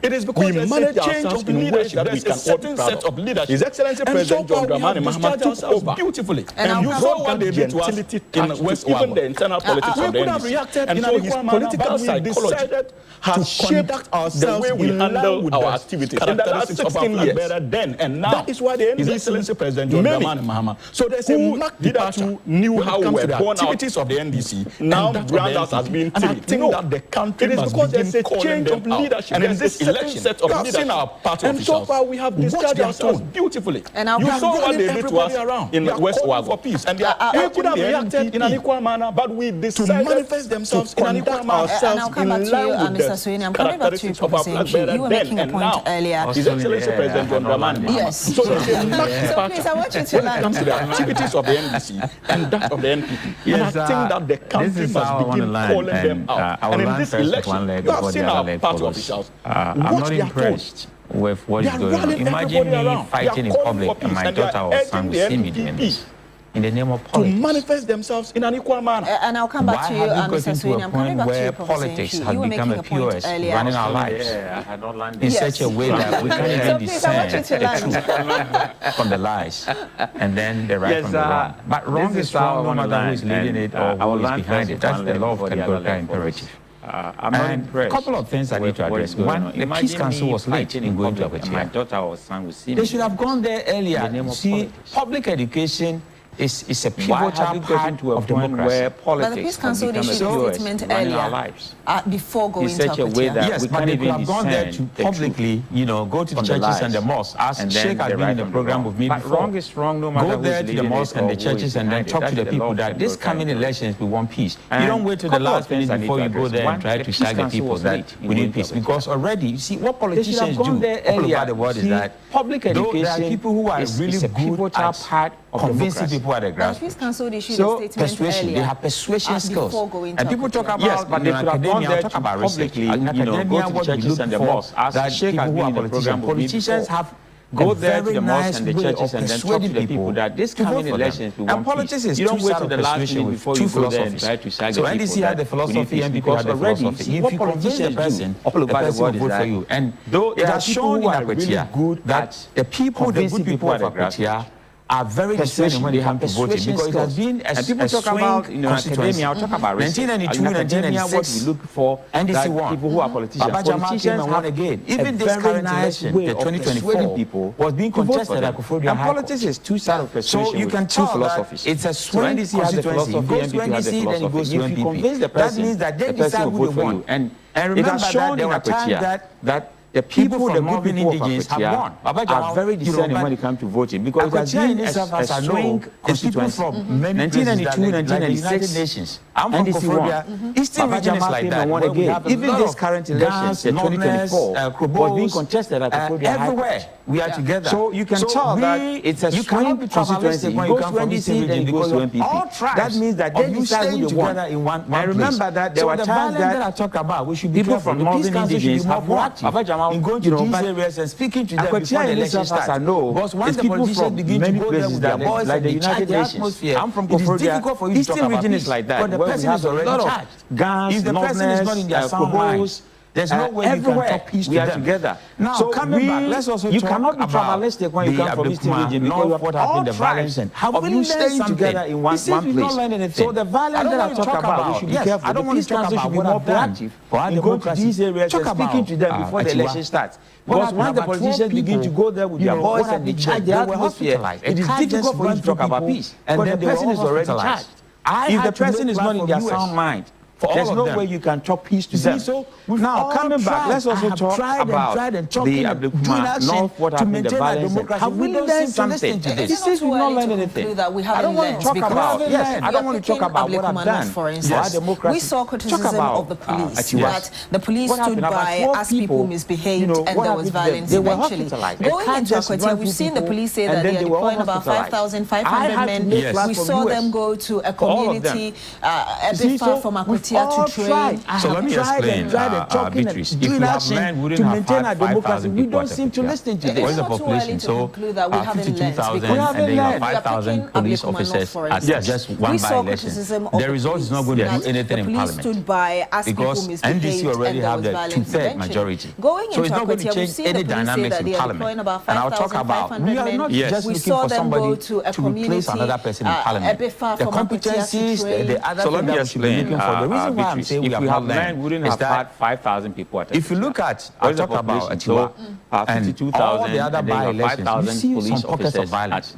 So why can't we just say that, okay, anything in Parliament? I belong to NDC because I also NDC already have the 2/3 majority. We need to respect each other's choice. So it's not going to change any dynamics in Parliament. Do not interfere. And I'll talk about, we are not just looking for somebody to go stand in the line quietly and vote.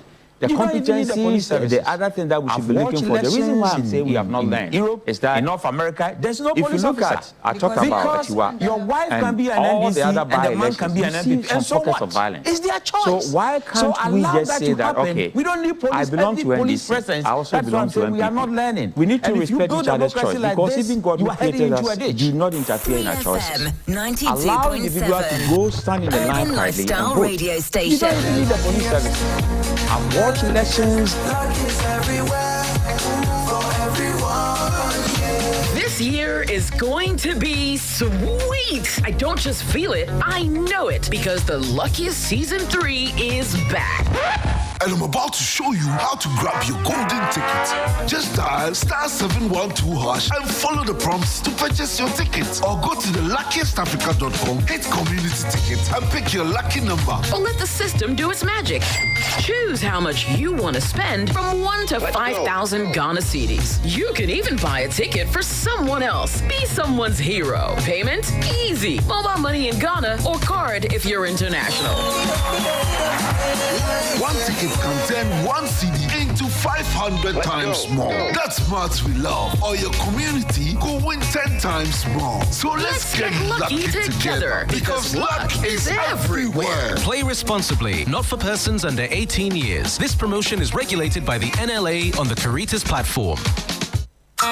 Join us for the 4th Made in Ghana Bazaar by the Ministry of Foreign Affairs with its stakeholders at the Accra International Conference Center. 5th to 7th September, 9 a.m. to 7:30 p.m. daily. Themed, Championing Economic Diplomacy, Connecting Producers, Markets and Opportunities. Exhibitors include Ghanaian businesses and embassies. The bazaar promotes Ghana's products abroad and fosters international trade. Enjoy Latif Abubakar's Ghana Must Go and other vibrant entertainers plus free entry. Sponsors Ghana Exim Bank, GNPC, Green Power Properties, Zonda Tech Ghana, Ghana Export Promotion Authority, GRA, Free Zones Authority, Ghana Shippers Authority, Upsol Consult, We Shop Africa, and B5 Plus. Beverage partner, Twillium Industries, clothing partners, ATL and Wooden, official media partners, GBC, Multimedia, and SP Agency. The 4th Made in Ghana Bazaar at AICC, 5th to 7th September. Connect and promote Ghana's goods to the world. Hello, Ghana. It's a new year and Bills Microcredit is here to support your dreams. If you're not working but want to start a business, don't let money stop you. With just your Ghana card, you can get a loan to turn your ideas into reality. Already running a business? Need more capital? Or are you a salary worker looking for extra funds? Bills offers fast and easy loans with no collateral, no deposit, and no SUSI savings required. Wherever you are, whatever you need, Bills makes it happen. Call Bills Microcredit today. Call 0596 920 833 or 0302 200 390 and get started. Bills is licensed and regulated by the Bank of Ghana. Bills, financing your needs. Terms and conditions apply. Luck is everywhere for everyone. The winning season is back, but this time I am collecting the wins like Jollof at a wedding. The luckiest season 3 is here. Your chance to flip your luck or maybe your bank accounts too. 2 easy ways to join. Dial *712#. Hit 1 to buy for you or 2 to gift a friend. Feeling lucky? Pick 1 for a random number or hit 2 to choose your own. Pay with mobile money. Done. You're in. Or go to the luckiestafrica.com, click community tickets, choose your number, or let the system do so for you. You can buy a ticket for your boo or your favorite barber. Pay with Momo or card if you're abroad. 1 ticket could turn your 1 Ghana cedi into 500 times more. And the whole community could win 10 times over. Dial *712# or log on. Let's get lucky together because luck is everywhere. Play responsibly. Not for persons under 18 years. This promotion is regulated by the NLA on the Caritas platform. As Suni said, we need to call those people out. Like, for example, the accusation that the police against the Ghana police sending 3,000 people to Akwatia, and out of the 3,000 will be made to wear kind of police uniform. And I'll let you conclude on that thought. I want us to go to Yvonne Nekwe, Eastern Regional Correspondent. She's got some news for us. Helen Ampofo is on standby to bring us that. Helen. Thank you for that, Beatrice. And that's right, our Eastern Regional Correspondent Yvonne Nekwe is on the grounds. Let's find out exactly where she is. For example, the accusation that the police NDC is sending 3,000 people to Akwatia, and where exactly are you speaking to us from, and what is happening? Police uniform. And I'll let you conclude on that thought. I want us to go to Yvonne Nekwe, our Eastern Regional Correspondent. She's got some news for us. Helen Ampofo is on standby to bring us that. Thank you for that, Beatrice. And that's right, our Eastern Regional Correspondent Yvonne Nekwe is on the ground. Let's find out exactly where she is and what is happening. Yvonne, good morning. Good morning. Where exactly are you speaking to us from, and what is happening? Security officers. I am currently as when she is the hometown of the deceased MP.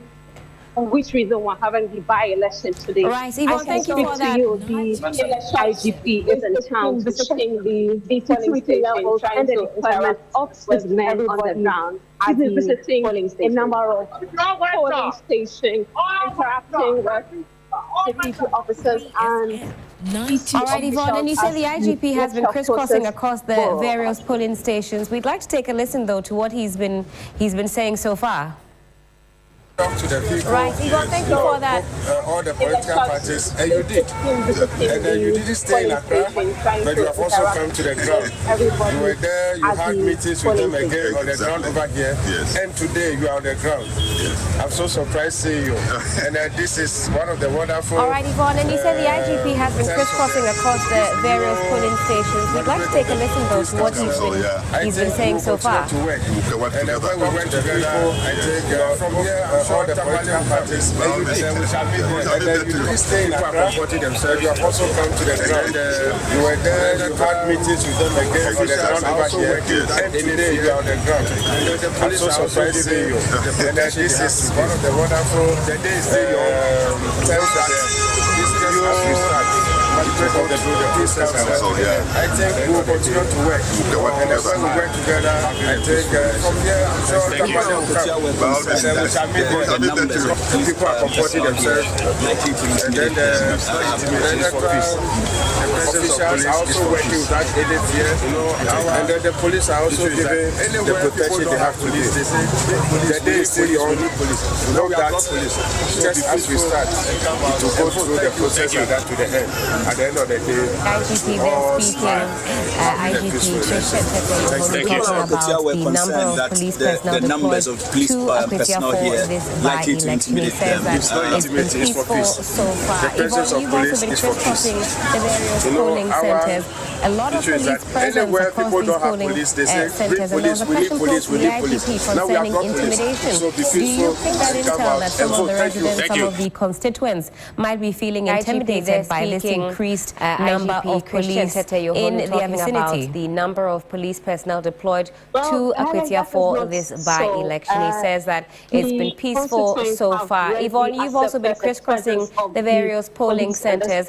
A lot of police presence across these polling centers, and there was a question posed to the IGP concerning intimidation. Do you pick that intel that some of the residents, some of the constituents might be feeling intimidated by this increased number of police in their vicinity? I was interacting with one of the residents. So he says that the constituents have already accepted the presence of the police in this community. Before today, they did say that they were worried about the situation, but now they are okay with the numbers. That's why we're seeing a huge number of other politicians before they do join the community and their battle. Very interesting indeed, Yvonne. You say some residents say they are waiting for someone to do something before they actually make their way to the polling centers. What do you infer from that? They're waiting for some lubrication of the palms? Apparently, is waiting for some force to join the people. For many of them, that a number of politicians it is not the cause of the police, probably, and they are waiting on the politicians before they do join the teachers and then have her and do. Very interesting indeed, Yvonne. You say some residents say they are waiting for someone to do something before they actually make their way to the polling centers. What do you infer from that? They're waiting for some lubrication of the palms? Before they join the crucible. So that has been the situation where we're seeing quite a huge number on the streets that a number of politicians have visited their ballot with clothes and finally, apart from those who are waiting for some extra incentive to actually make their way to the polling centers, how do you assess the voter turnout so far across the various centers that you have been at this morning? And so she feels that this is their perfect time to take whatever they have to take from whoever is sharing it. It's before they join the peaceful. So that has been the situation where we are seeing quite a huge number on the street.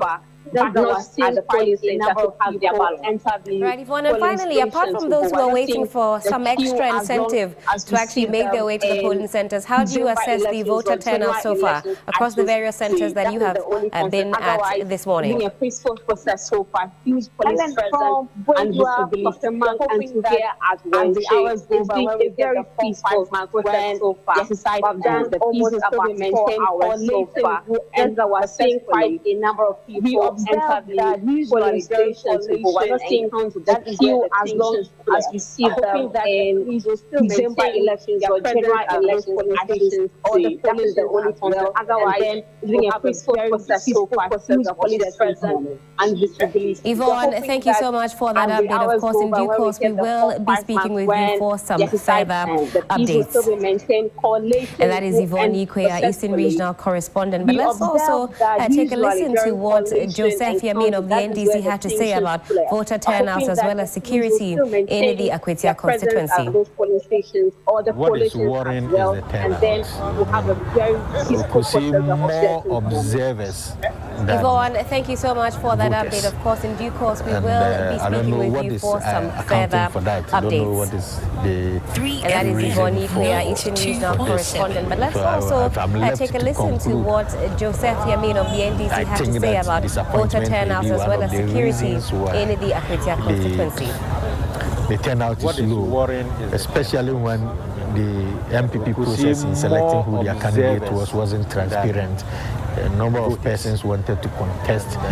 They were prevented from contesting. I must say the former MP was prevented from contesting. The constituency chairman also wanted to contest. Unlike we, the NDC, giving room for other persons to want to come in and contest. We got one out of that. That's lawyer. The MPP didn't have selecting who their candidate was. So probably the people who didn't see a transparent process in selecting a candidate who also feel that the candidate they brought is not the kind of candidate that can bring in the development that Akwatia needs. Might be the reason why they are not coming out. But it's early days yet. We want to see how the process will go as the time tickets in. But so far, within 1 hour and some few minutes, the turnout is not encouraging. I don't see why the presence of the security should scare anybody who is in to vote. Others have come in there, walk through the system, nobody prevents them, they don't even encounter or have any form of interaction with the security personnel. They go, they vote. It doesn't take them 5 minutes, they are off the polling center. So why will those in the house attribute I don't see why they are not coming out to vote because of the police presence around? Secondly, the police you see around is police without rifles.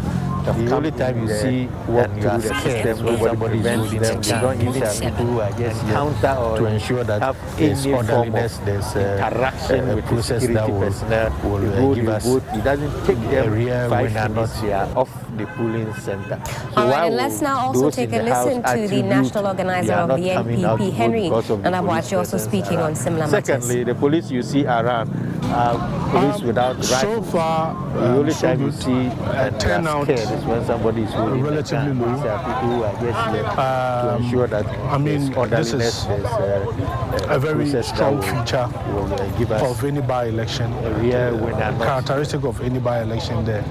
All right, and let's now also take a listen to the national organizer of the NPP, Henry Akwatia, also speaking on similar matters.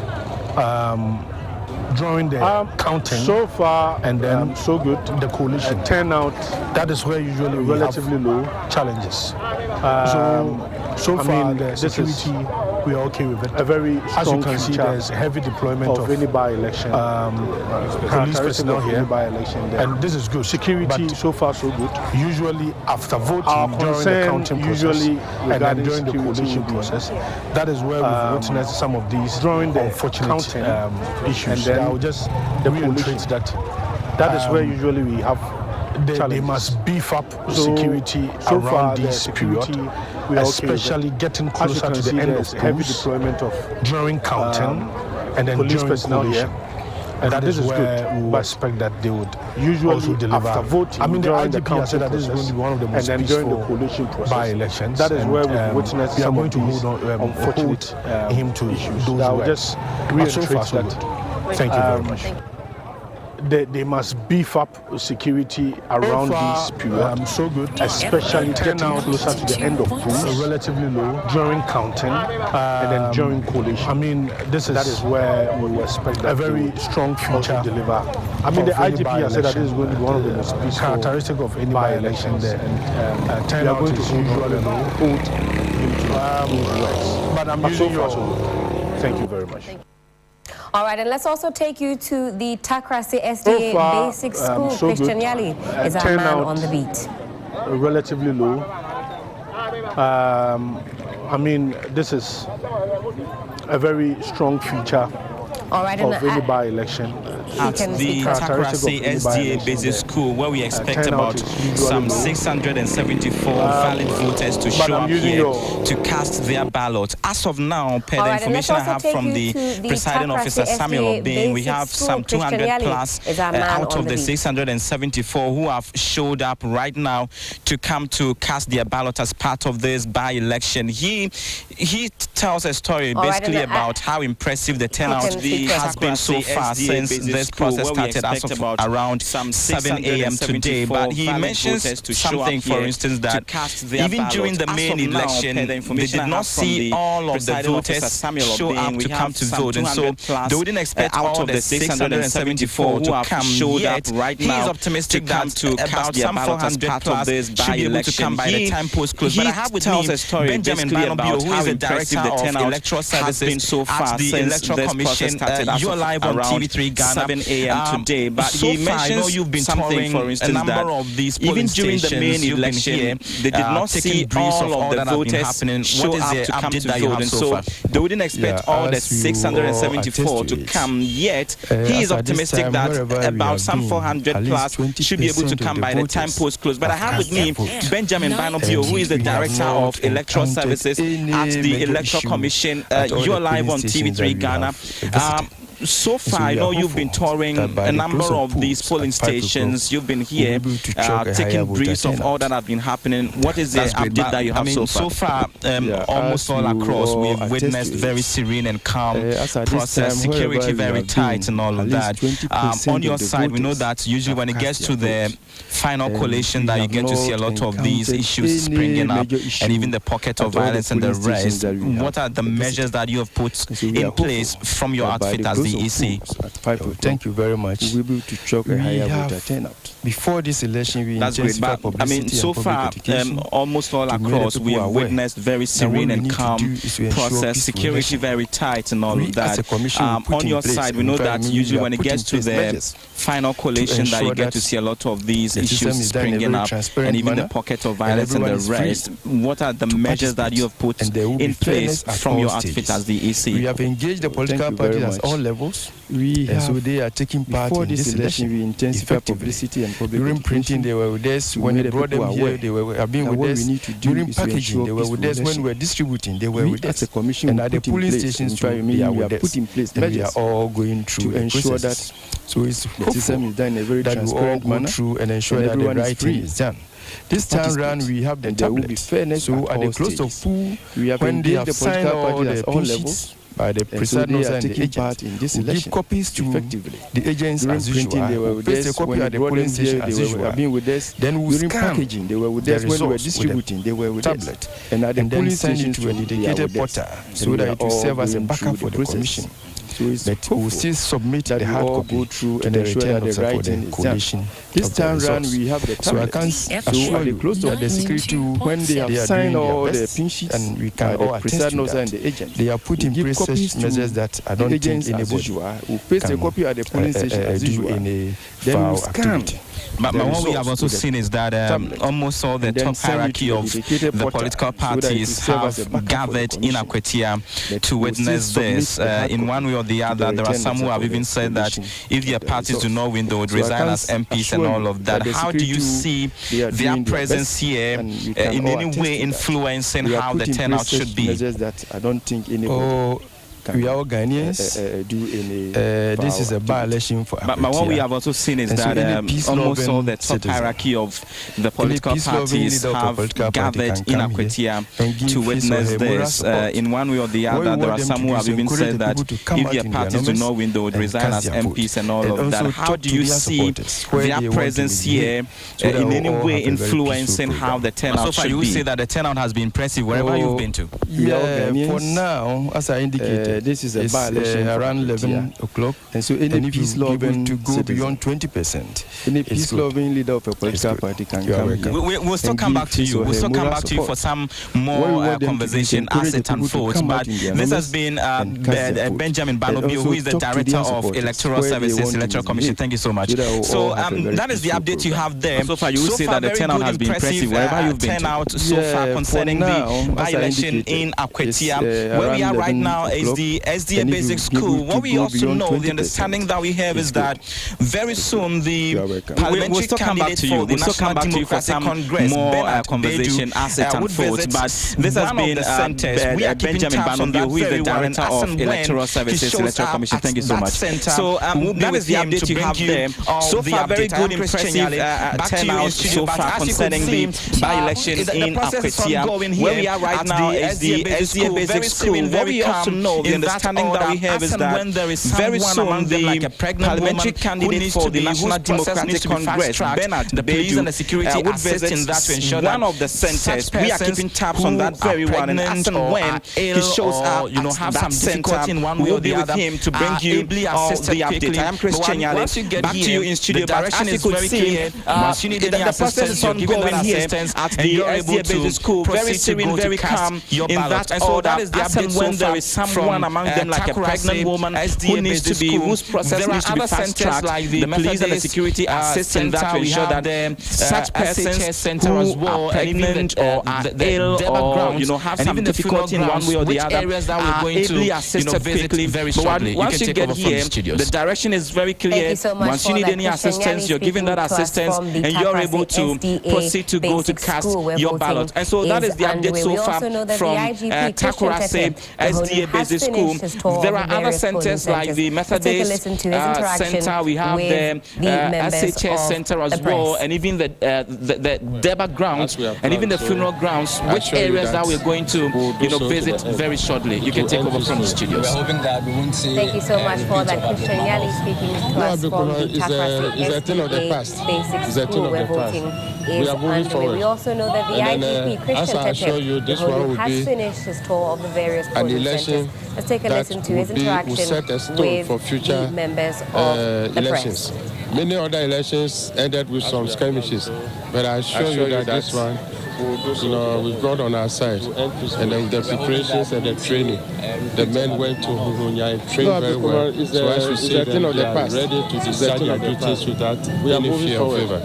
And that is what we are seeing. As I assure you, this one will be, yes, an election that will set a stone for future elections. Before coming here, other elections, there were those social media threats. People say we are coming here with weapons, we are coming to attack and all those things. And so with our presence, now they feel safe that they can come out and vote peacefully. And that is what is encouraged. Even the electoral officers who are there, they are very happy. In some areas when you go for election, you see that they are not comfortable because they know they can also be attacked at any time. But now when you see them, because they are comfortable before coming here, the police deployment. There were those social media threats. People say we are coming here with weapons, we are coming to attack and all those things.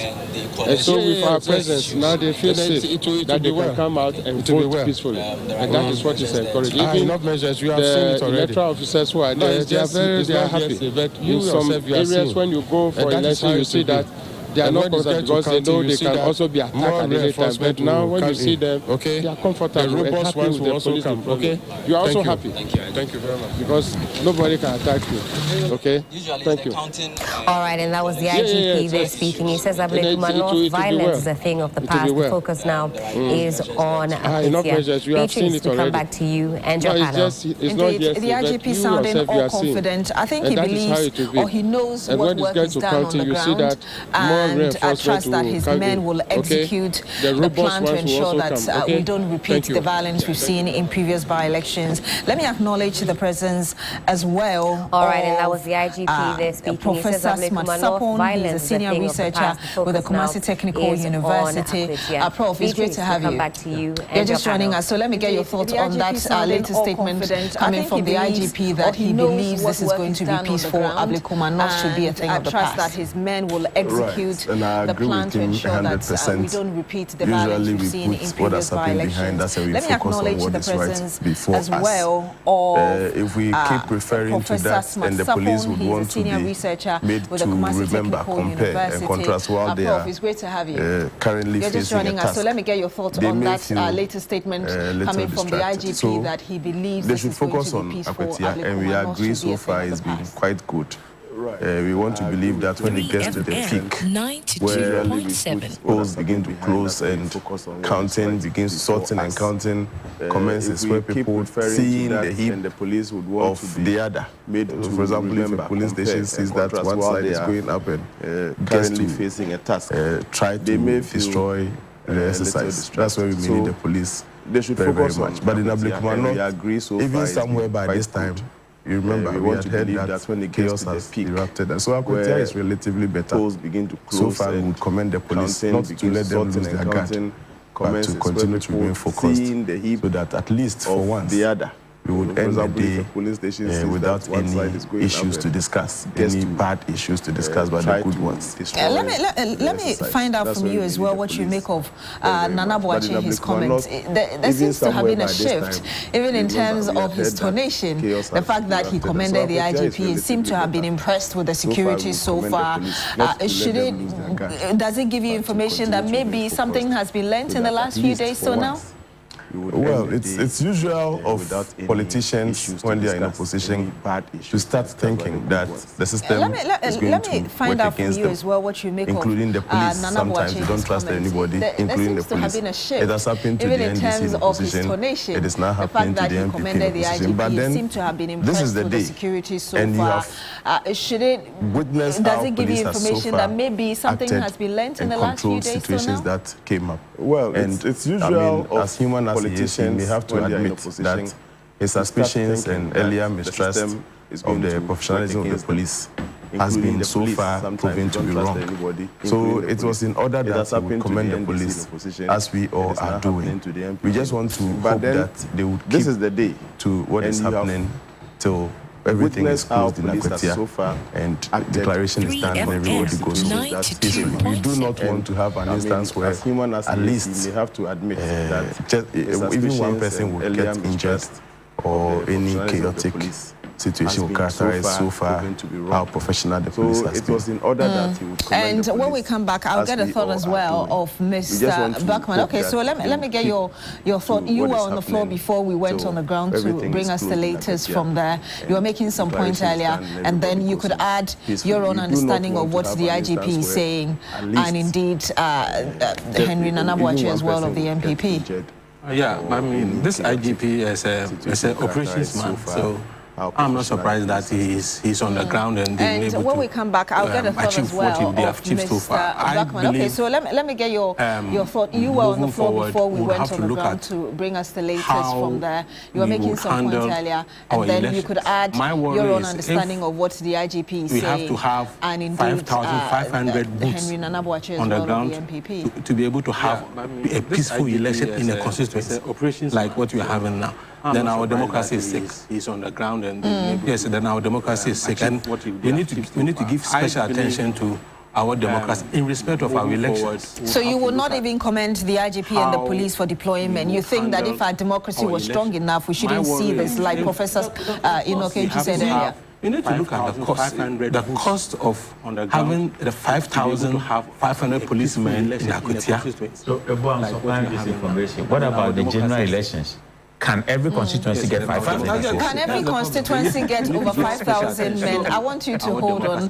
Let's get the latest from. So you will not even comment the IGP and the police for deployment. You think that if our democracy was strong enough, we shouldn't see this, like Judith Brown is our woman on the beat. Judith, hope you're well. Hope you're well situated. What can you tell us, and where exactly are you speaking to us from? What about the general elections? Can every constituency get 5,000 people? Can every constituency get over 5,000 men? I want you to hold on. Let's get the latest from 484 registered voters who are supposed to be voting at this particular center. And so far, there are 131 people who have voted so far. And so you can see behind me heavy police presence. I can count about 30 policemen already that are dotted at various points just at this polling center. And it's quite interesting knowing that we have about 5,500 policemen and 484 registered voters who are supposed to be voting at this particular center. So far, there are 131 people who have voted so far. And so you can see behind me, heavy police presence has been very smooth. But you can see a lot of people already that have done my left. I'm going to try and speak to some of them. A lot of people are still gathered. Voting is going very slowly. Knowing that we have about 5,500 already cast their votes. As I said, just 134 people have already voted. And so I'm going to try and engage some of the people who are still standing here, even after voting at the Akwatia constituency. And you can see they're in quite a pensive mood. The voting process has been very smooth. What would be the outcome of this particular election? I'm going to try and speak to some of them. A lot of people are still gathered. Voting is going very slowly. We've seen quite a number of people come and already cast their votes. As I said, 134 people have already voted. So I'm going to try and engage some of the people who are still standing here, even what the process has been. So far, everything and you can see they're in quite a pensive mood. I've not seen any. Most of them are waiting really what would be the outcome of this particular election. I'm going to be speaking to some of them now. Good afternoon. What's your name, please? You're live on TV. Anything wrong around Are you a voter here? Everyone is peaceful, calm. Okay, so what is your observation so far of the election that has happened here and what the process has been? Who wins the election will be true winner. And are you a member of this constituency? No, I'm a member of Achim Swedru. So why did you come all the way here just to observe this election? No one is, Ghana is wrong. Everyone is Ghana, we need peaceful election. And as a Ghanaian, I have to come and observe because when it's counting. And are you a member of this constituency? Radical things like fighting. So why did you come all the way here just to observe this election? Okay. Thank you very much. And so you heard that is an observer who is here to, of course, watch really what the process is. He's coming all the way from Akintuedri. And of course, it raises questions about what really is happening in this constituency and why are so many people here, even though they are not from the constituency. I'm going to engage another man. Hello, sir. Are you a member of this constituency? Yes, please. And are you voting today? We are done with it because it has already been done. The election has. Can't you see the? Thank you very much. And so you heard that is an observer who is here to, of course, watch really what the process is. He's coming all the way from Akintuedri. And of course, it raises questions about really what really is happening in this constituency and why are so many people here, even though they are not from the constituency. I'm going to engage another man. Hello, sir. Are you a member of this constituency?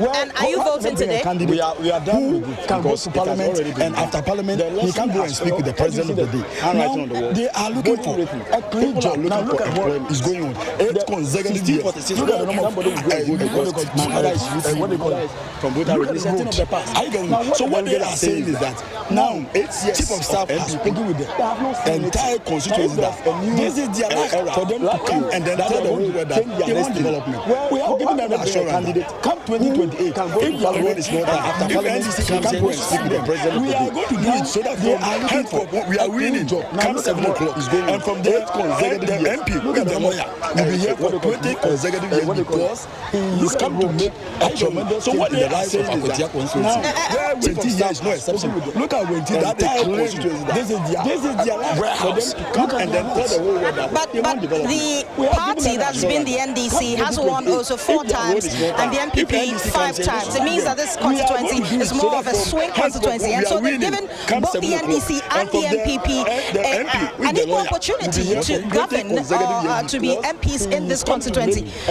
You say that it's been 8 years, but of course, before they voted the late Ernest Kumi into power, the NDC was also in power. What do you say to that? He was also leading. The party that's been the NDC has won also 4 times and the MPP 5 times. It means that this constituency is more of a swing constituency, and so they've given both the NDC and the MPP an equal opportunity to govern or to be MPs in this constituency.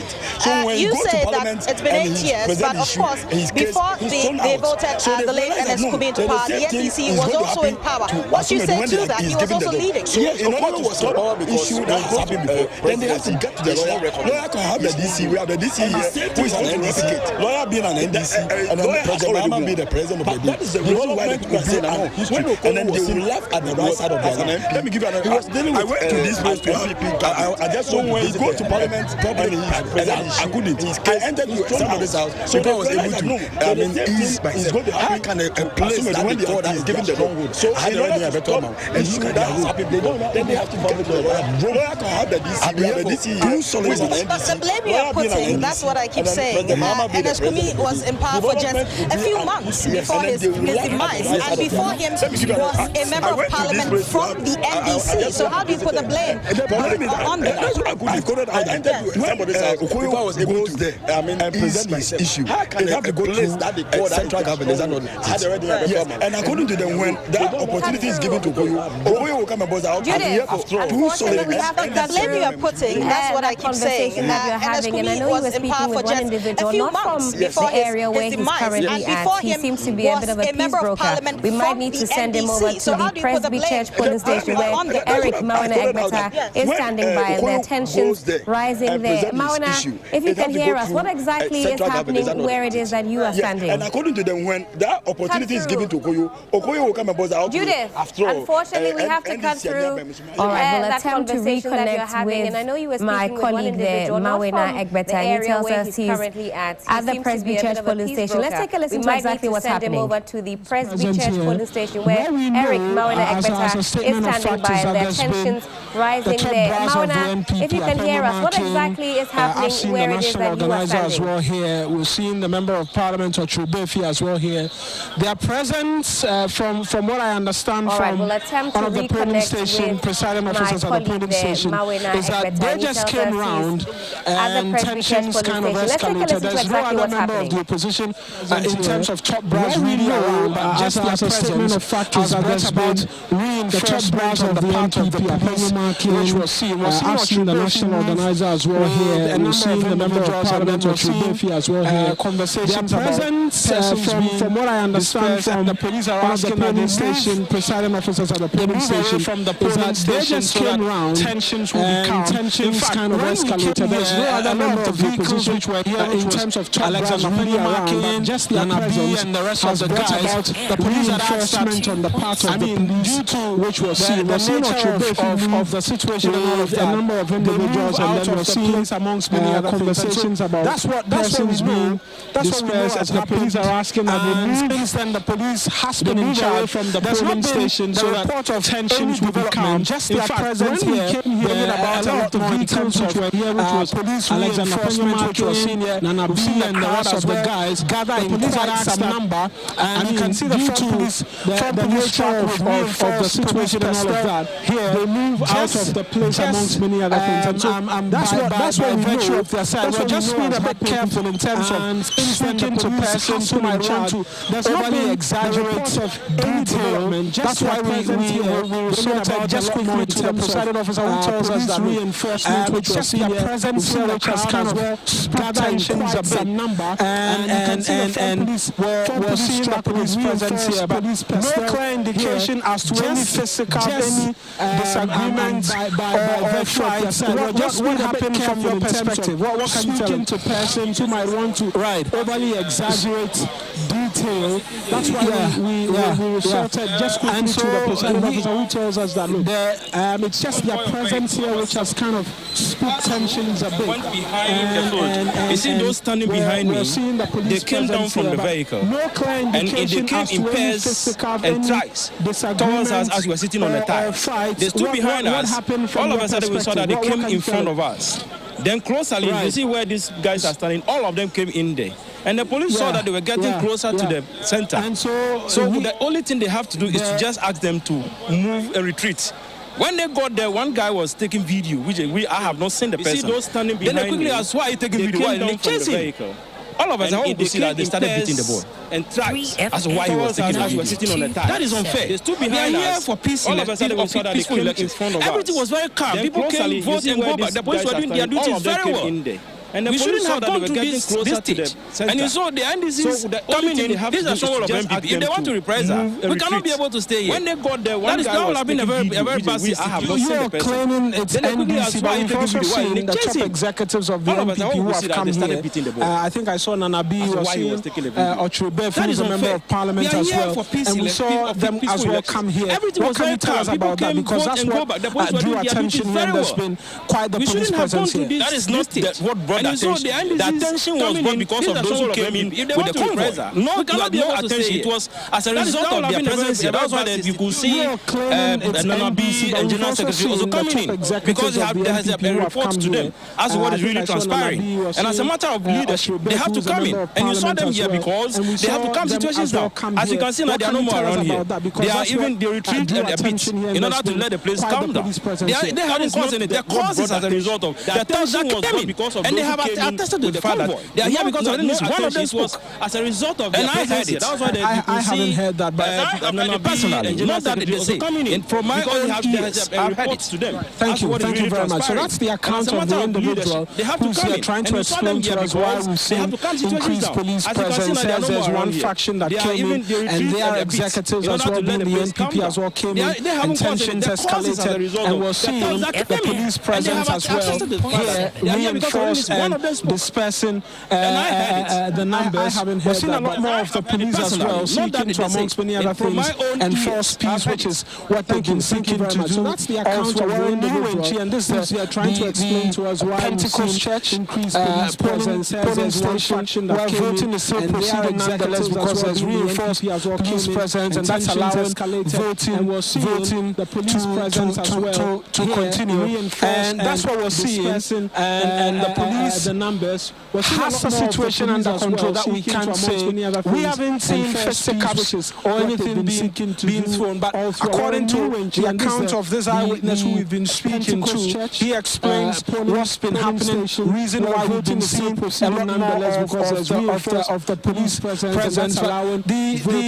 The presiding officer for the polling station will try and just have him come through to us as quickly as possible, and then that will continue as well. Here are the UNG polling station, but let's try and get a bit more now from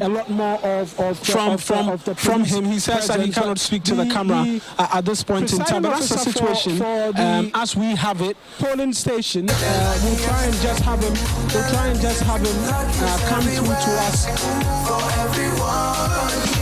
This year is going to be sweet. I don't just feel it, I know it, because the Luckiest Season 3 is back. And I'm about to show you how to grab your golden ticket. Just dial *712# and follow the prompts to purchase your ticket. Or go to the luckiestafrica.com, hit community tickets, and pick your lucky number. Or let the system do its magic. Choose how much you want to spend from 1 to 5,000 Ghana cedis. You can even buy a ticket for someone else. Be someone's hero. Payment? Easy. Mobile money in Ghana or card if you're international. One ticket can turn 1 CD into 500 times more. That's maths we love. Or your community could win 10 times more. So let's get lucky together, because luck is everywhere. Play responsibly, not for persons under 18 years. This promotion is regulated by the NLA on the Caritas platform. Join us for the 4th Made in Ghana Bazaar by the Ministry of Foreign Affairs with its stakeholders at the Accra International Conference Center. 5th to 7th September, 9 a.m. to 7:30 p.m. daily. Themed, Championing Economic Diplomacy, Connecting Producers, Markets and Opportunities. Exhibitors include Ghanaian businesses and embassies. The bazaar promotes Ghana's products abroad and fosters international trade. Enjoy Latif Abubakar's Ghana Must Go and other vibrant entertainers, plus free entry. Sponsors Ghana Exim Bank, GNPC, Green Power Properties, Zonda Tech Ghana, Ghana Export Promotion Authority, GRA, Free Zones Authority, Ghana Shippers Authority, Upsol Consult, We Shop Africa, and B5+. Beverage partner, Twillium Industries. Clothing partners, ATL and Wooden. Official media partners, GBC, Multimedia, and SP Agency. The 4th Made in Ghana Bazaar at AICC, 5th to 7th September. Connect and promote Ghana's goods to the world. Luck is everywhere for everyone. The winning season is back, but this time I am collecting the wins like jollof at a wedding.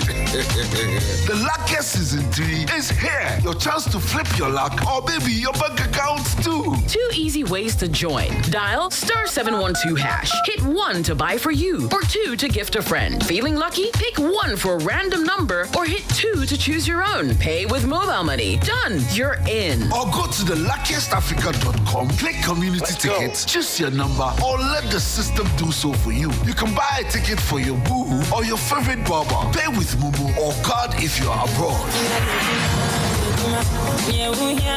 1 ticket could turn your 1 Ghana cedi into 500 times more. And the whole community could win 10 times over. Dial *712# or log on. Let's get lucky together, because luck is everywhere. Play responsibly, not for persons under 18 years. This promotion is regulated by the NLA on the Caritas platform.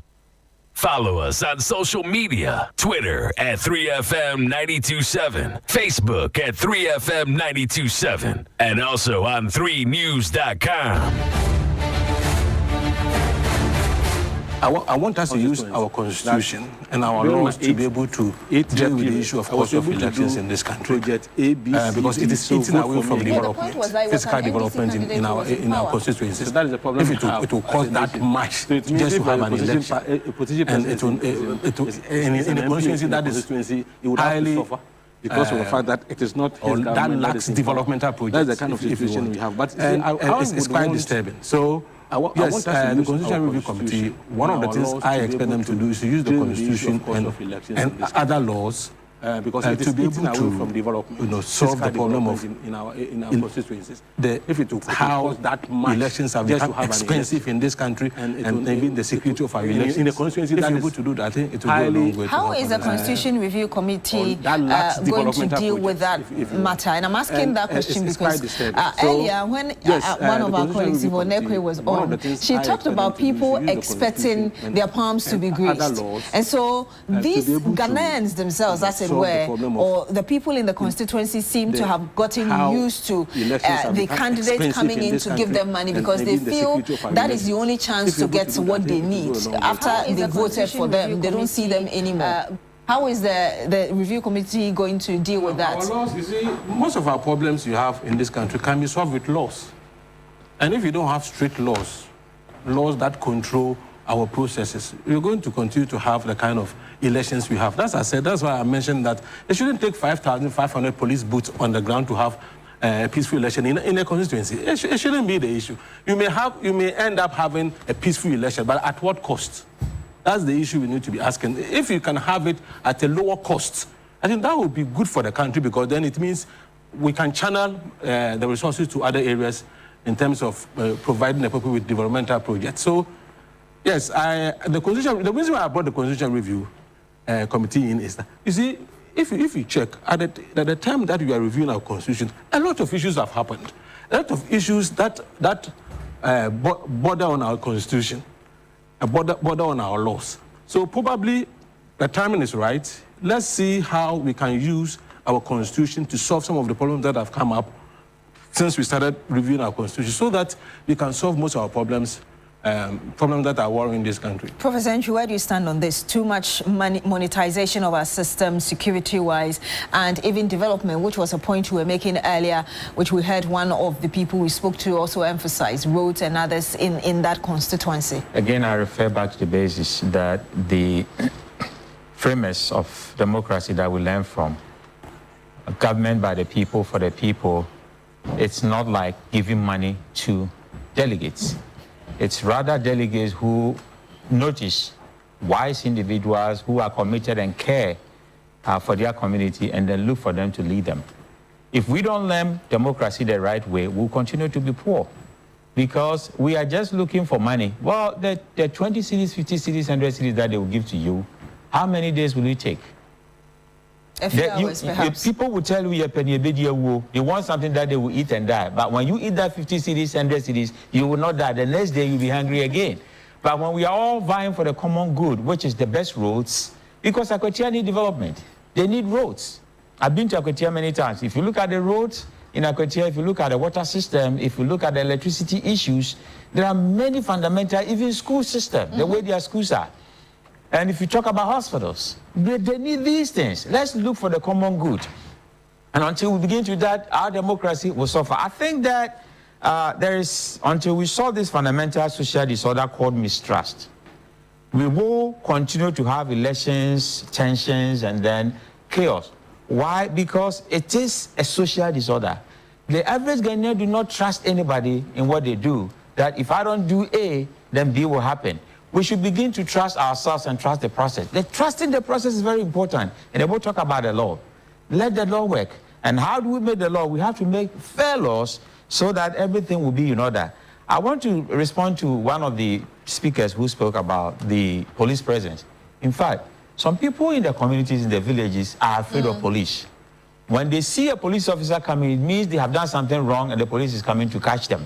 So when you bring police people there, you know, and it's a mining town that police are chasing them for illegal mining. And if I know my name is on the police list and they are hunting for me, I'm not coming to vote, because In Ghana, when the police get you, the first question they ask you is, where is your family? So perhaps you're saying that this could be attributing to the low turnout that we had two individuals speak of earlier. I'll come back to you to finish that thought, and then we'll come to Mr. Soyini as well. But let's go to Helen, because you've got some latest for us from the grounds. All right, Beatrice, thank you so much for that. Let's connect with my colleague, George Quainin. He's on the grounds. I see a Black Maria behind him. We'll find out if anybody has taken up residency so far. George, good morning. George, if you can unmute for us so we can hear you. Good morning. Where are you and what is happening?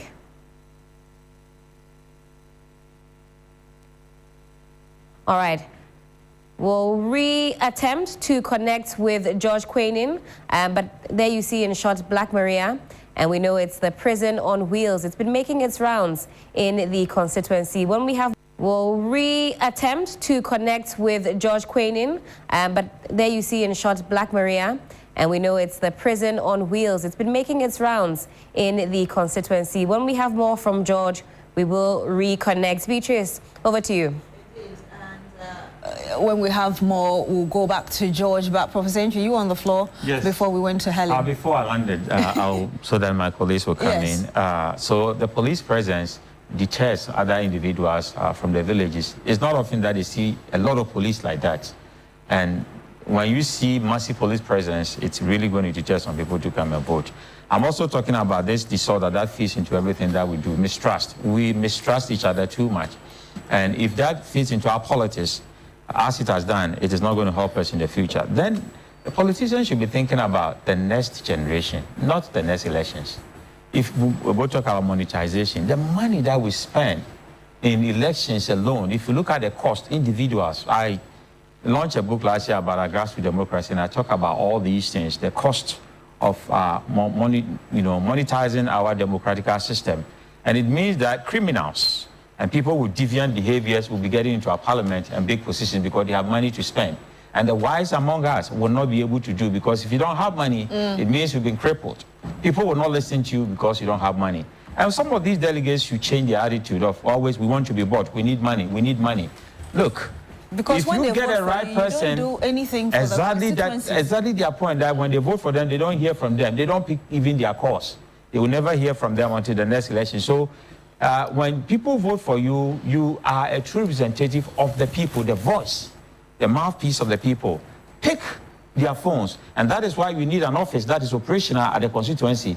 But I've talked to a couple of MPs who are telling me that when they put offices there, you go there, one said she has received 4,000 funeral invitations and wedding invitations, and each of them, if you are supposed to pay even 500 Ghana cedis, multiply that by 4,000. So what she did was to close the office. Yeah. Because it's all about money, money, money. They will not even invite you to come and speak to them about social order, how to be a responsible citizen. All they need from you is money. But shouldn't that tell you of how we are distributing the national cake? So that we are distributing the wrong way. Yes. Because, like I said, people I like to compare. I'm not comparing oranges and apples. I'm comparing the same democracy. And the white people are not better than us in terms of wisdom or knowledge. So when we are learning something, we are just picking best practices, adding our culture to it, and making it even better. Because some of them don't have the culture. We have chieftaincy, we have traditions that are beautiful. When we add that one to our democracy, it's going to be better than theirs. Americans don't have the chieftaincy system, And I remember when I was a Ghana Association president in Ohio, there was an issue of chieftaincy issue. And then he went to the court and said, we don't know anything about this. They threw it away. So if you look at what is going on here, we can combine a beautiful cultural system with our laws and make a beautiful democracy for ourselves. But it has to begin with trust. In fact, without trust, all the strategies in the world will never work. If you don't trust each other, you can have all the strategic plans. It will never. So trust is very important. Then I'm also calling for our electoral laws to be strengthened in such a way that if you are not from the constituency, if you are not a voter there, if you don't have any official role to play as a regional officer or a national officer, you have no business to be there. I've seen members of parliament from another constituencies, coming there to talk about, I have put my candidature on the line. If I don't win, you know, if we don't win, then I'm ready to lose being a member of parliament. But these are not necessary. If you do that, you put a lot of pressure on yourself because you put your position on the line, and that is not how we should build these things. And that is not how it should go. I want to get a quick thought from you, Mr. Suhuyini, before we go to Helen. We heard Professor Entry say, okay, so I'll come back to you after Helen. Helen, what do you have for us? All right, so we go straight back to the Akwatia constituency. Godwin Asedeba is on the move. Let's find out exactly what's happening where he is. Godwin, good morning. Good morning, Helen. Generally being All right, Godwin, we seem to have lost you very briefly. Where exactly are you? What is happening?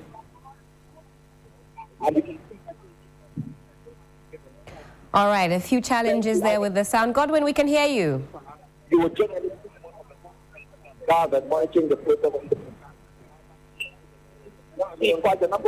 Just see quite a number of people, others who have casted and still are waiting till the final time where they will get to monitor the counting and all of that. But just before we get to them and speak to them to get to know how they feel about the process today, Mustafa Bande has been going from stations to stations, monitoring all the action that is happening on ground. And you're live on TV3. What have you monitored generally, and have you been satisfied with the process so far? Well, I think so far there have been absolute cooperation between all parties. The atmosphere remained very calm. As you can see, the police are observing professionalism. And for me, that's the most important thing, because we are determined to finish this election with a clean scorecard, violence-free, incidents-free. And this area was expected to have been the most volatile area, Wenchi, you know, for that matter. But since morning, we have not recorded a single situation. I think I'm happy about it. About turnout and other issues, turnout have two effects. It has its positive and negative, so we are just observing the situation, encouraging our people to vote. At 5 o'clock, we'll see what those effects will be. I'm confident that our candidate will win. I'm also confident that we have a superior quality candidate who is fit for purpose. The MPP is aware that they came to observe funeral, but we came for an election. They know that, because we've been here in the last 3 years. They came here on Friday. And so clearly, given the surrounding circumstances, yourself, you are convinced that NDC will win this election? I am not convinced. Apparently, I've been hearing a lot of people here, especially the constituents, having the lips of the NPP's candidates on their lips. How would you react to that as well? Because you seem to be so much confident that the NDC is going to take the seat. Well, whatever they tell you is different from what they do in the booth.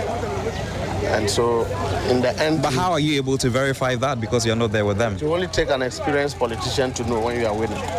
And I know that with God, we're going to win this election. It is not about politics for politics' sake. It's a critical influencing factor, and that factor is development and growth. We all know that the MPP has been deficient and brought up a setback in terms of development to the people of Akwatia constituency. Our concern is that we'll be able to partner properly to mitigate that shortfall of development in terms of drawing government closer to the people. And in doing so, you need a representative that is closer to government to be able to influence these matters. And so that is why we are here, confident that at the end of the day, the people need development. You can see, when we came here, some of the areas to even ply, you could not use your vehicle on.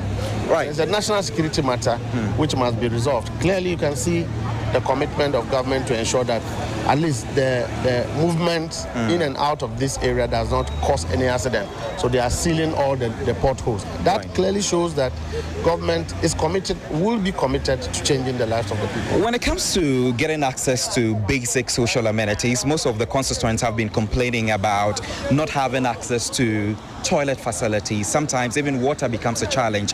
And now we've seen the excavators clearing the road. Is this a way to score some political points? Because all of this was in a very deplorable state for a very long time.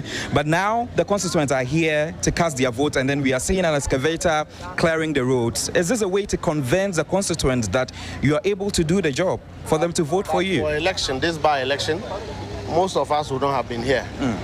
You only got here to see how the MPP deceived the people. This is the MPP's stronghold. Why should we be the one doing their road at this time, after they have been in power for 8 years? The NDC is in power now. We are in power now. That's why we are doing it. Okay. We have come here to see the problem, and we are solving it. We wouldn't wait for elections to be over.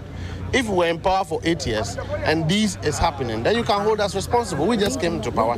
They have been in power for 8 years. Why should we be doing this? So then again, is it for you to gain some political points from the... For us to fix the problem. Okay.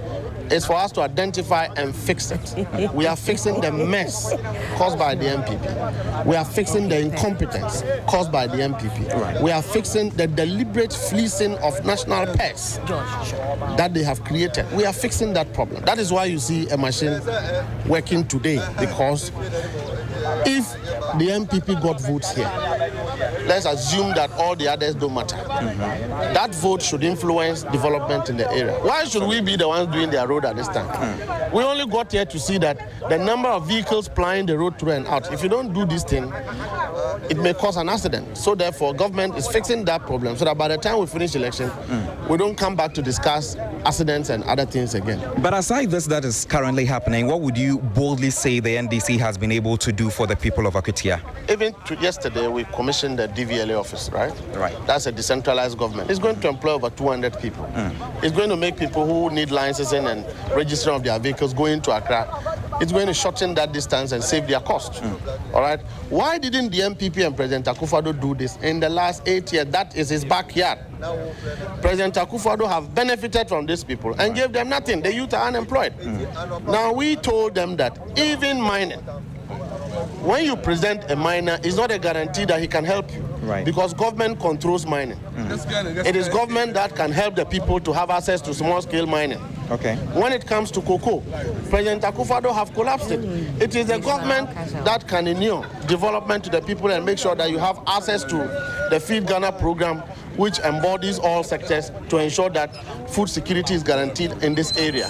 President Akufo-Addo couldn't do it. Baumia was here, could not tout a single developmental activity, could not show a single toilet bill, could not show nothing as a foundation for the people to vote. Right. But we are here and saying that we've done it before, we are doing it. We'll partner with you to do it. Ernest Kumi is a human being, he's a sweet character. Ernest Kumi is not a property of the MPP. Right. It is not a chieftaincy affair, so that when one dies, you use one as a representation. Ernest Kumi was a product of a vote, and that same vote will put a competent candidate. They are hiding their candidate because he cannot talk. All he says is that, number 2. These kind of traits doesn't go to parliament. Classic incompetence. Classic substandard candidate. Are you mocking him? Substandard is substandard. If you are substandard, there is no amount of description that fits you. But they know that lawyer Bediako is a lawyer. He's been defending the constituents. Anybody that got a problem, this guy was there to help them. That is his track record. Ernest was a sweet character, very humble, and that's the same trait lawyer Bediako has. So I know that the MPP is convinced that they will lose this election, because after they have imposed a candidate, they only got to realize that the candidate is substandard. But that is not our case. They tied other people who would have been interested in contesting, they tied their hands at their back. Amase is one of them. Their own constituency chairman was a victim.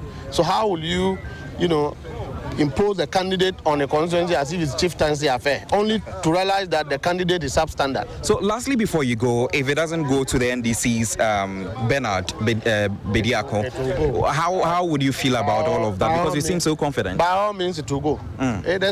We are not here to do MPP's bid. We are here to do NDC's bid. Absolutely. We are in power.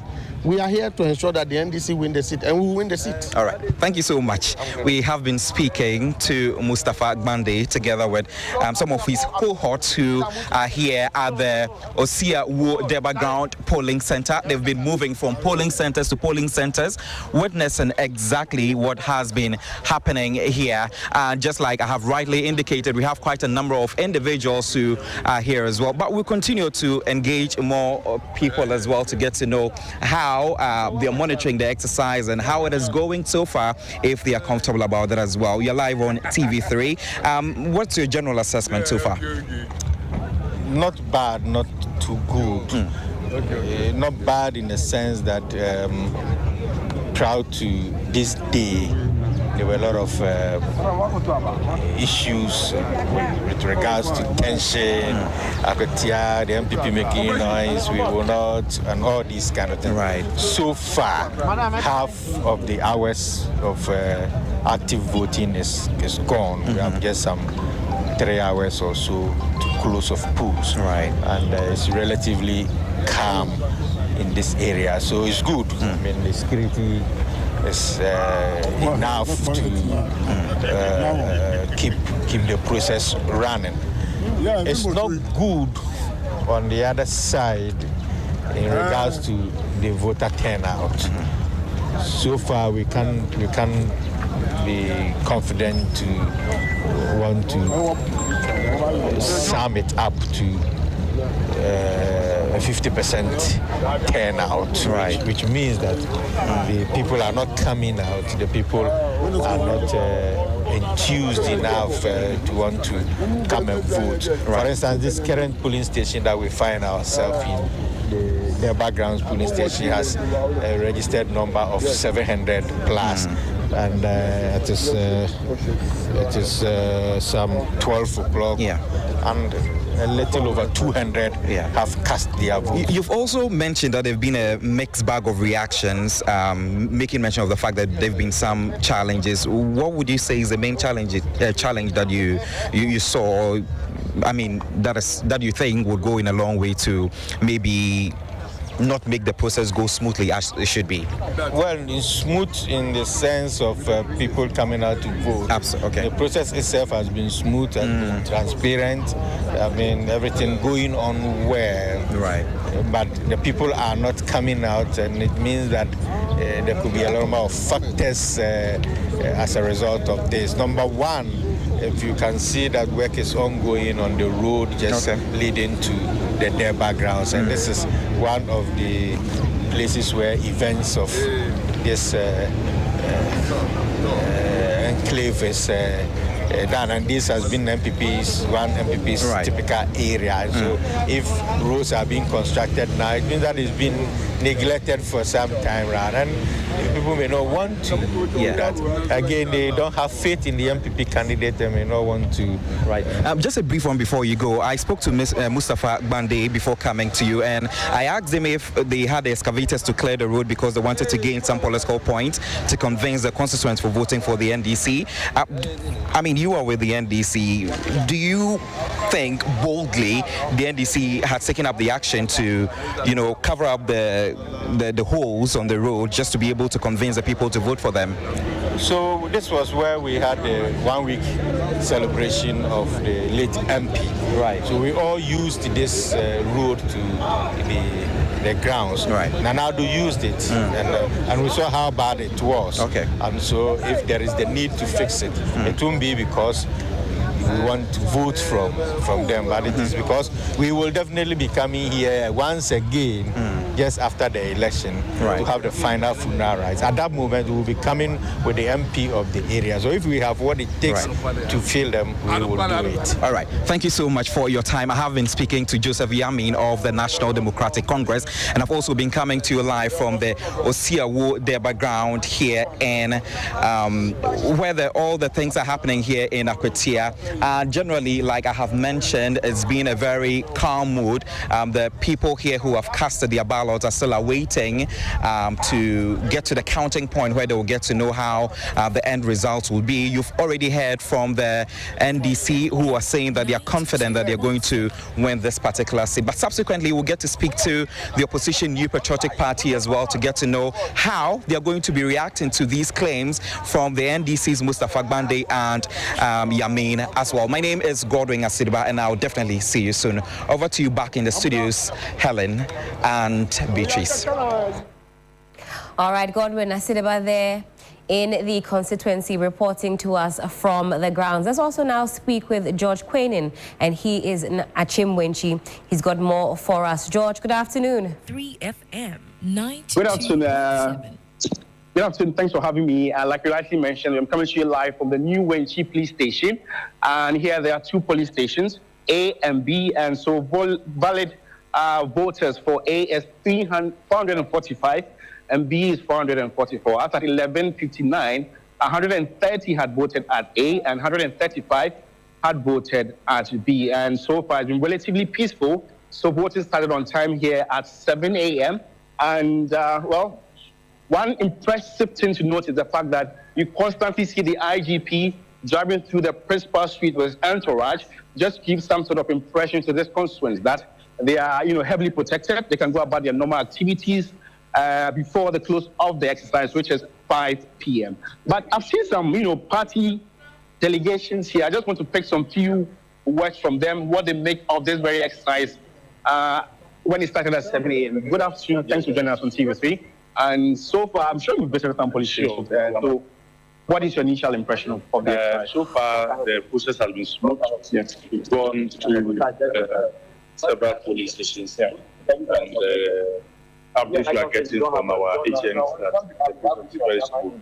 And we are very hopeful that at the end of the day, Media emerge as a winner for Akwatia constituency. Media Kosofre, you're on the side of the NDC. Yes. What do you make of the security situation here? I've personally seen the IGP driving through the so far, it's been fantastic. It never happened in the history of this country. In fact, the police have actually conducted, the security, activities very well. You see at every stage or every checkpoint, see the police being, you have to research and all that. Then we are all complying. So what we also encourage everyone is that everybody should comply with the police directive so that at the end of the day, we continue to experience the peaceful election we are observing so far. So far, so good. Okay. So far, so good. So I spoke to some first-time voters from the Salvation Army Senior High School, and what they told me was the fact that they went into this very by-election with, some sort of development on their mind.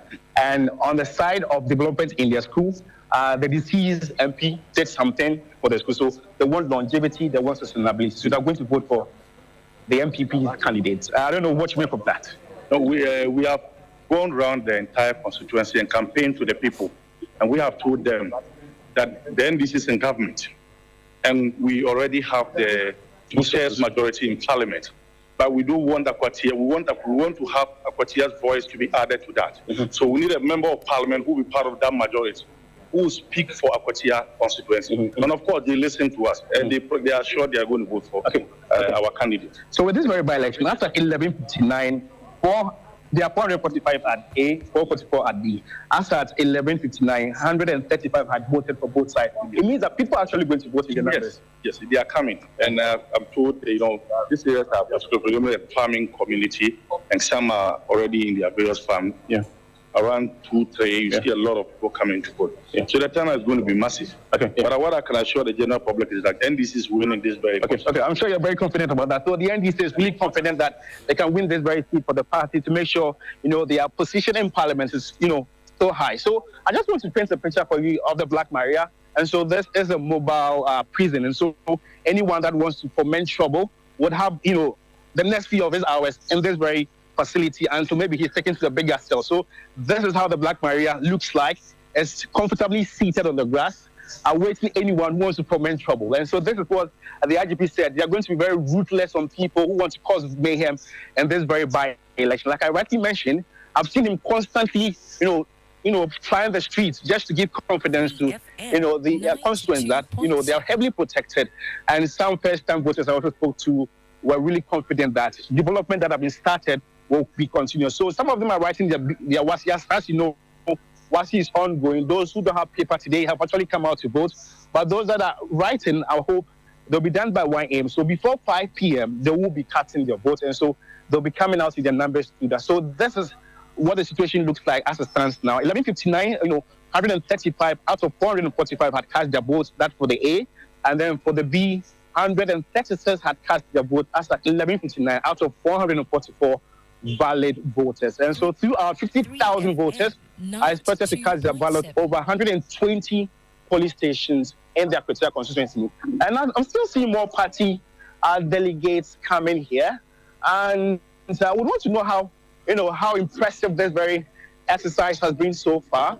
And I think it's still in the camp of the NDC. Let's still engage some of them and get their thoughts on what their initial impression is on the exercise. Sorry for this. But I see our names. You are live on TV3. I want to know where exactly you're coming from and what do you make of your impression of the exercise so far? And so far, the process has been so good. I'm coming from Town. I went to Pinamang, and I'm coming to Winchi. So far, so good. So far, there's relatively calm, and I see heavy security presence. I must comment. Ghana police. Every police station I went, I didn't see anything less than 4 or 5 police pickups and over 50 men within the town. So I don't foresee any violence at the police station. Let's talk about turnout. Are you impressed? Turnout. Until it's past 5. But you can pick intel that if you have their numbers. Very normal for me to have very low turnout in every by-election. Most importantly, we are very optimistic. Even if it's just 2 people that will appear, we will still win the election. Okay, so we'll try our best to engage the MPP to just rebut some of these concerns that the NDC has put across. But if you just tune in, we're coming to you live from the New Wenchi Police Station, A and B, 2 stations here. And they bring you live reports from this very polling station. And we are Election Command Center. We'll make sure we give you every detail of this very by-election. My name is Josh Penny. You can also get interactive with us. We're live on Facebook. It's TV3 Ghana. Let's know what you make of this very by-election and many more. Thanks for watching. Back to you in the studios. Certainly, George, thank you so much for that. My colleague George Quinn in there speaking to us from the polling center at New Wenchi. But of course, Martin is here. Martin Asedu-Date joining the team for this coverage. Martin. It's been a very busy day, and clearly it looks like the country is watching Akwatia very closely through the eyes of TV3. So our reporters have been doing a yeoman's job so far. That's right. And it's also commendable that the constituents themselves have also, gone about today's activities quite well. Nothing too serious has been reported. The Ablekuma North by-election rerun, around this time, some scuffles had even stopped voting at some places. So it's past midday, and I think from morning up until now, we can say that activities have been fairly well. So we are just keeping our fingers crossed that between now and 5 o'clock, when polls close and counting and sorting starts, things would remain as it has been for now. And would want.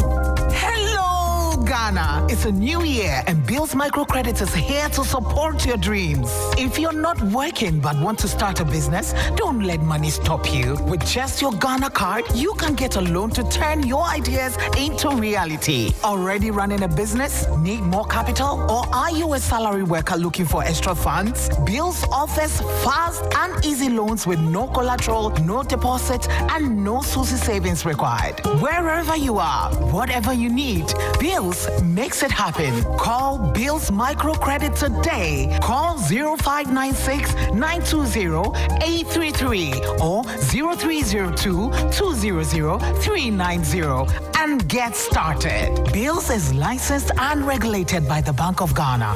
Bills, financing your needs. Terms and conditions apply. 3FM.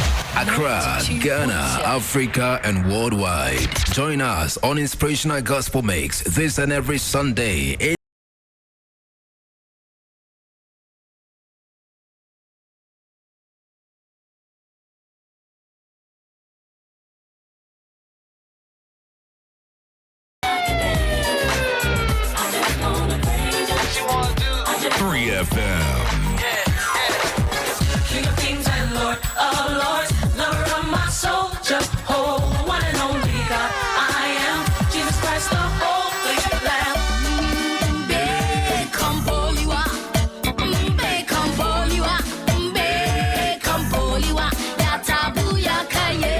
What is your favorite scripture? Well, my favorite scripture is Romans 8:28. If you're having to deal with multiple constituencies in a bigger election other than a by-election. But I want to come to you, Mr. Suhene.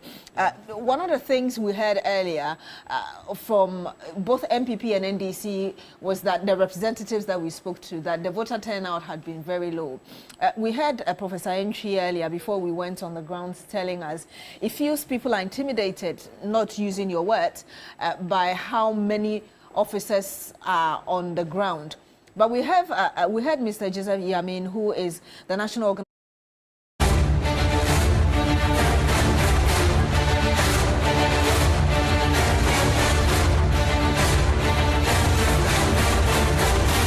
And this is still our extensive coverage of the By-elections in Akwatia, occasioned by the sudden demise of Ernest Kumi.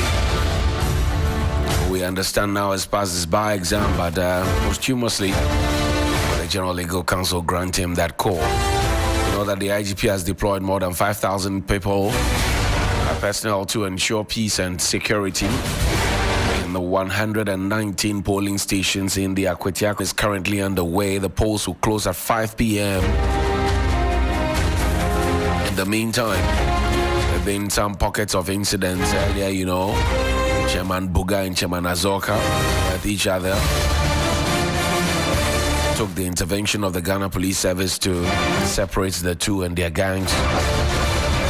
We also do know that the Black Maria, in fact 4 of them or so, crisscrossing the constituency, looking for miscreants to cage, as they call it, prisons on wheels. But so far we've brought you all the information, the sight and sounds from the constituency in the eastern region, the Akwatia constituency that is. Since 1992, the Akwatia constituency has proven to be a swing constituency. 5 times they have voted in favor of the NPP, 4 times they have voted in favor of the NDC. This will be a decider whether to equal it or not, as this election will also go ahead to prove certain bragging right for both the NDC and the MPP in the Parliament of the Republic of Ghana, the 9th Parliament that is. Although this seat, if won by the NPP, would really not change anything in terms of the political fortune and the numbers that they have in Parliament. However, if the NDC does win it, perhaps gives them a leeway into the 2028 elections. If the NPP retains the seat, it would solidify their hold on Akwatia, perhaps to win again in 2028. Top brass of both political parties, the creme de la creme that is, have been in the constituency. We know national executives have been there. We know that leaders from the side of parliament, both sides have been there. All the action, all the eyes, all the attention is on the Akwatia constituency, and your election command center got you covered. My name is Johnny Hughes. Go down now to TV3. Via Hansa Suhini, Officer Imchi, and Ebo, interacting with Beatrice Edu. 5,000 men on the ground. Let's cross over now. Really see that through. Then clearly you do not understand the responsibilities that we have placed on you. When it comes to your role as a national officer of a political party recognized under the laws of this country. And for me, that is my concern. And it is difficult to disagree with the concerns being raised, especially when it comes to your role as a national officer of a political party recognized under the laws of this country. And for me, that is my concern. And it is difficult to disagree with the concerns being raised, especially when it comes to the number of security men we have on the grounds. Beatrice, you see, to understand the operational mechanism of the police as far as this by-election is concerned, by limiting it to the numbers we have on the ground, you may be quite unfair to the police.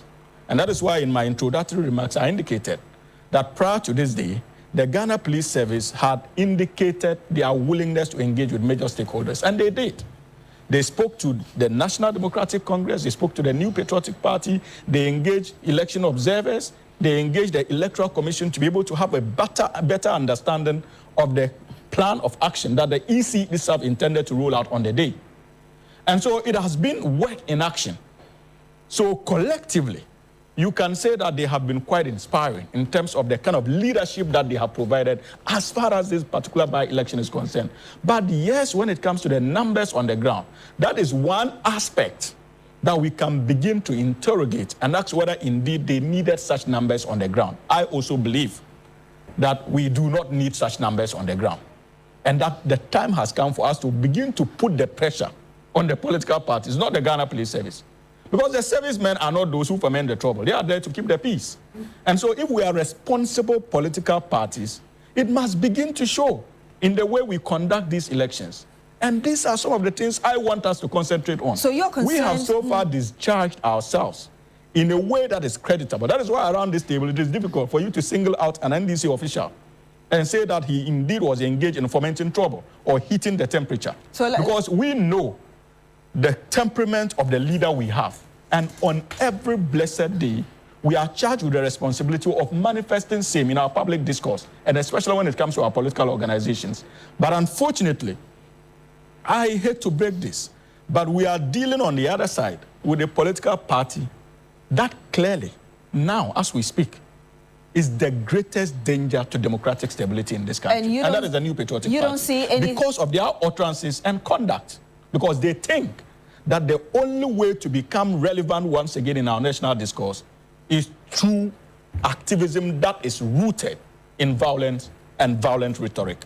And that is what we all must be condemning. Having made that point, you don't see anything wrong either with, for instance, what Mustafa Gbande said, that you don't think that maybe what he said could have instigated the other side of the political divide, the MPP telling them that, well, they came for funeral, the NDC came for elections, and also the fact that MPP and Bawumia did nothing, all of those things. You don't think that what Mustafa Gbande said could have instigated the influence of the MPP? Absolutely not. And you see, these things are meant to lighten the temperature. And you would see that when Mustafa Gbande made those comments, it was not intended to slight the New Patriotic Party in a... It was even smart. Yes, because these are on a like these statements of this are expected. But you see, one thing you fail to flag. But you see, one thing you fail to flag, again, that is another potential source of conflict, is how known political operatives and certain leading members of the political parties move around these constituencies. Your reporter indicated to us that the likes of Afenyo Makin and Co were moving in a convoy to a particular polling station. That attracted attention, and that got the attention of the Ghana Police Service. So these acts, we must begin to interrogate them as a republic.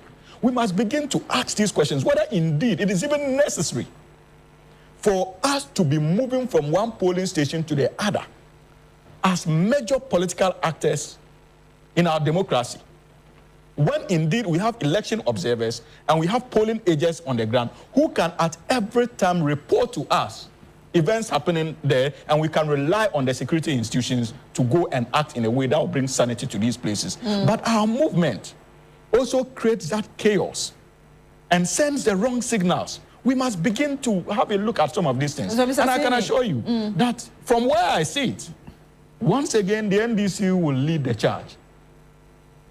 And we will do everything within our power, because we made that promise. Our task is not to give them a semblance of what they gave us in Ayaso West Wagon when His Excellency Nana Addo Dankwa Akufo-Addo was president.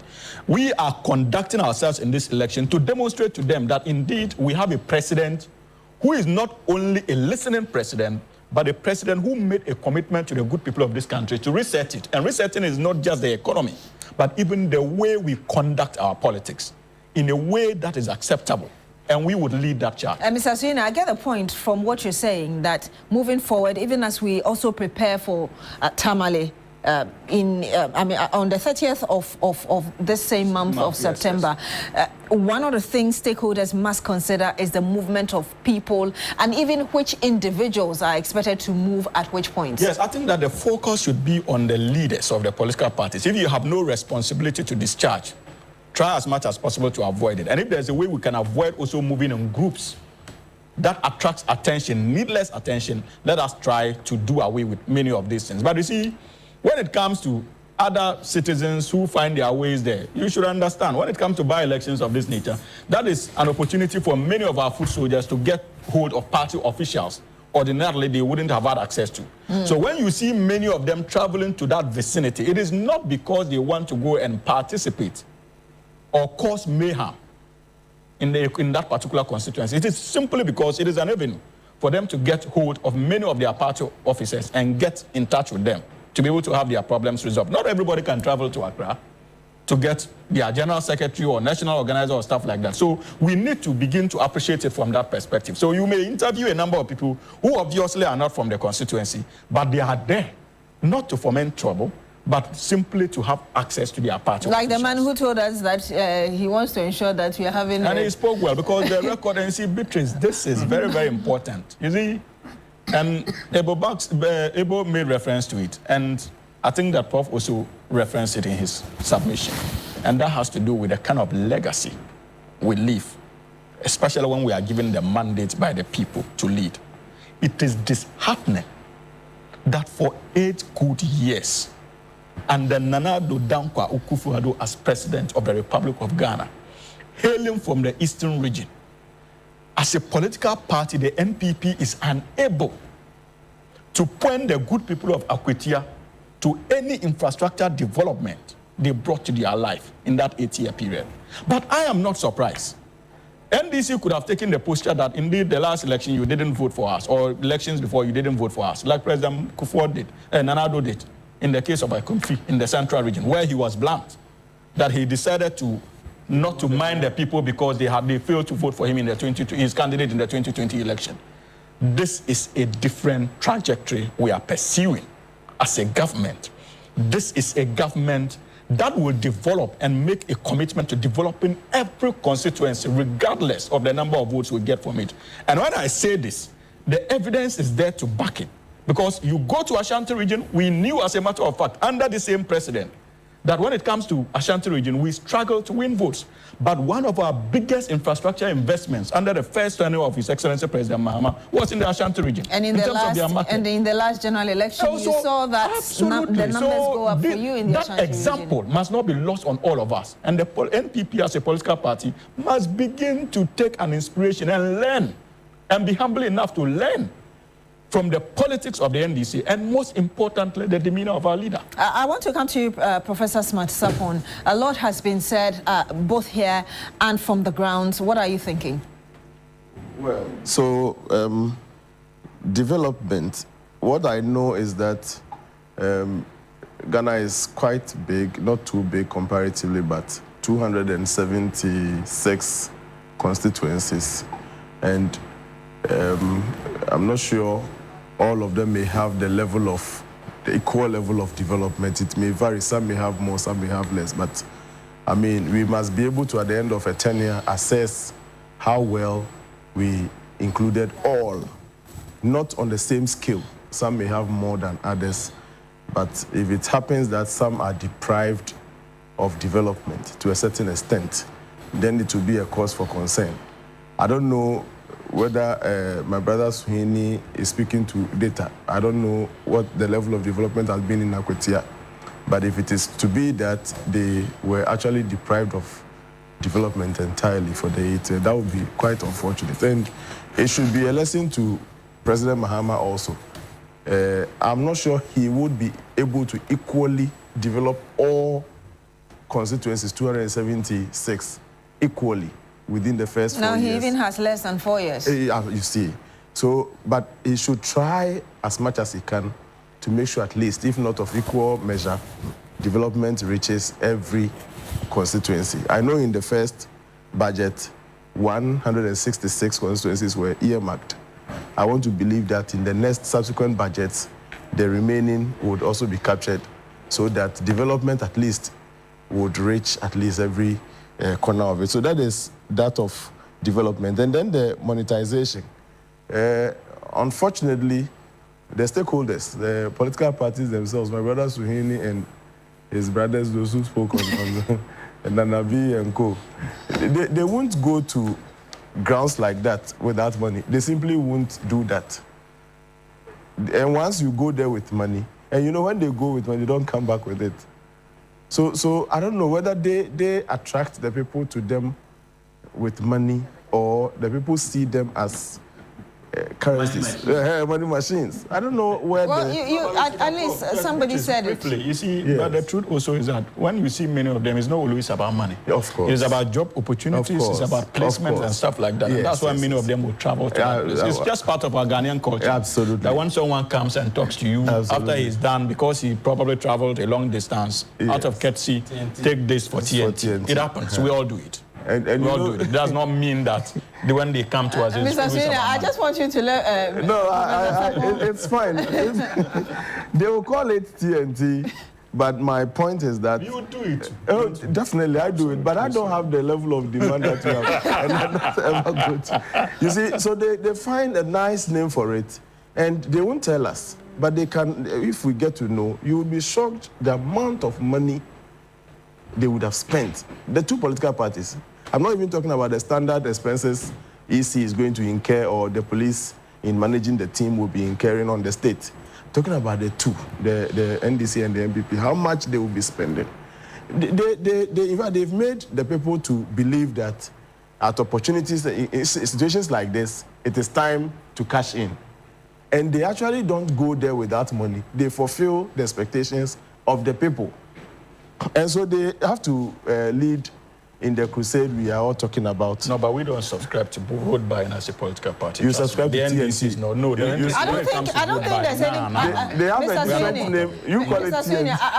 I want you to let Professor Smasapon land. But again, I don't think there's any political party which will admit that they are indulged in vote buying. But you and I know that in Akwatia, I mean, things would happen. They tell you we are doing house to house, we are meeting them group by group. Every group meeting will lead to one offering or the other. So they must really accept that responsibility and lead. It is when the two of them lead that we can get to a certain level of managing the situation. And then the last one will be the size of the police. We all agree on this platform that is too huge. But how did we get here? How did we get here? I mean, if we are going to, again, the NPP and the NDC are the highest corporates, the major corporates. If we are going to agree that the blue boys and green girls, or green boys and blue boys, however they call them, trained purposely to come and protect the ballot. That's how they call it, protect the ballot. When we know very well that the police is available to assist us in doing that assignment, you say you are coming with some blue boys or green boys to come and do the same thing police is going to. When you lead that course, definitely you would disrupt the police in doing their work. Definitely police will have a course to bring in reinforcement because they do not know to what extent your blue and green boys are going to disrupt or overpower the men. So even with this 5,000, I beg to think that they may have some extra numbers somewhere to invite in as backup in the event that these blue and green boys and girls overpower the men at the station. But I mean, for it to be on record that a polling station, so if you send 5,500 and you have 119 polling stations, what it means is that you are doing about 40 to 46 policemen per polling station. 46 policemen per polling station is quite too much. Even Sudan or somewhere in the war-torn countries won't have this situation. But who is the cause? We brought it on ourselves. Until political parties again, and these things they are doing, it is because of today. The NPP is saying all the things, accusing the NDC because they are in opposition. You remember when the NDC was also in opposition, they were saying the same thing. Police can't protect us, so we have to protect ourselves and all these things. And it keeps degenerating. It's not getting down. I think that's the point you made earlier, that when they are in opposition, they seem to not trust the system. And we are used to this narration. When I heard Nanabi say it, we are used to. Earlier, the national organizer, Yamin, also said similar things in Asin North and those other by-election areas. So, again, in the size of the police, I'm not sure is happy deploying over 5,000 to just a single constituency. They are not happy about it. But take lessons from just 16 polling stations in Ablekuma North and what happened.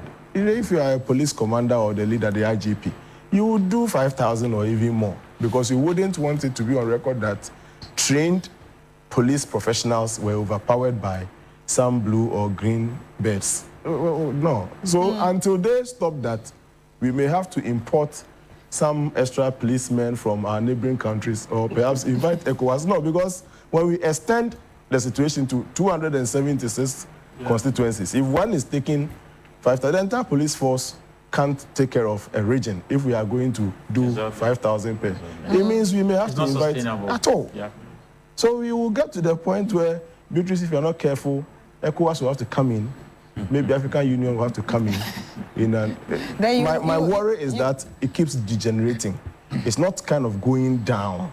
If we didn't learn any lesson from Ayawaso, and we are talking about Ablekuma North, and we are afraid of Akwatia, and therefore think we need to invite 5,000 policemen. Thank God if we have a very smooth day. What it means is that 5,000 per constituency can help us. And then we will multiply it by 276 constituencies, and that's where we may need ECOWAS or AU to come and assist us in securing a simple process of going before the ballot to elect. Mr. Bobakman, I've heard people say that it's not difficult to start anew, as it were. Professor Smasapon is painting a very dark picture for us, for our future, saying that things will just get worse. To an extent, we'll have to bring in the AU. From where you sit, how do we ensure that we nip this process or this future that, Professor Sapon is seeing in the bud? How do we ensure we do that now? I think we need to have a real look at our electoral systems. You see, we keep repeating our mistakes, and in our attempt to solve them, or find solutions to the mistakes, we are now committing more resources into solving the problems. And for me, if the political parties have a major role to play, police don't go to an election or don't go for an election to cause confusion. It's the political parties, and there are people who normally do that. And so if you're going to have a situation where the political parties would be so much concerned about the security of the country and even the development of the country, I think they wouldn't cause the nation to be deploying the kind of people we have on the ground. I mean, in terms of the police boots we have. Because, as I said, these things, they eat away from the development. It's opportunity cost. There's always opportunity costs. And so if the cost of maintaining just peace, to have a peaceful election is that much, and it means we are losing in other sectors of the economy. So it is important that the political parties play that key role in ensuring that their members comport themselves. The police can play their role. It's only when these actors misbehave that the police will come in.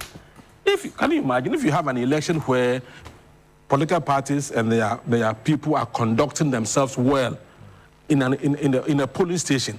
The policeman will just be standing. You don't need even 5 police people to man a polling station.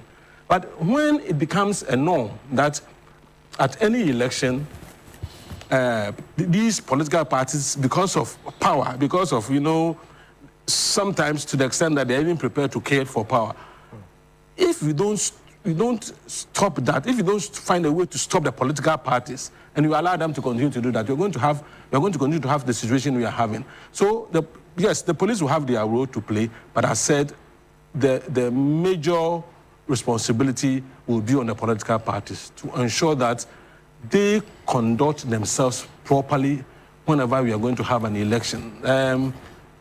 Prof said something, I was seeing, or Prof said, prior to the election, the kind of utterances some of the leaders made. I mean, to give that impression out there that this election, we are going to have some men for... Yes, Professor Suini, Mr. Suini said... Yes, Ochilbefi, for example, he is a member of parliament. I'm waiting for that video. I was on a show, and he called, it was called to make contribution on the show. And he said something that they have intelligence that the MDC is organizing 3,000 people, and out of the 3,000, 1,000 will be given police uniforms to wear. And he claimed they have videos. I don't know, they couldn't provide any video. Some of these comments from our leaders will certainly foment, a certain kind of, agitations in the constituency. Because if you're going to bring 1,000 people in police uniform, then we also have to prepare. And that is some of the things I think our politicians must desist from doing. all transfers before election, during election, even after election, the kind of things they say, I don't think we'll need the kind of numbers we have to be able to have a peaceful election. It doesn't augur well. It doesn't give a good picture. As Prof said, if we allow this to go on, what it means is that in the next election, we will need to spend more on security just to maintain peace in our democracy, which for me is quite expensive. We don't have to make democracy expensive for ourselves. Quite expensive. And you were just emphasizing that point made earlier by Mr. Hamza Suhini, that the onus lies on political parties. Yes, yes, Mr. Suhini has had to take leave of us. He's a lawyer and a member of the NDC's communications team. And of course, this is still your election command center here with my panel. And I'm coming to you, Martin Asiedu-Date, because you've got some news as well from the ground for us. What do you have? Certainly, yes, and we are going back to Akwatia to Christian Yali, who is currently at the Takoradi electoral area specifically. Christian, thank you for joining. What exactly is happening where you are?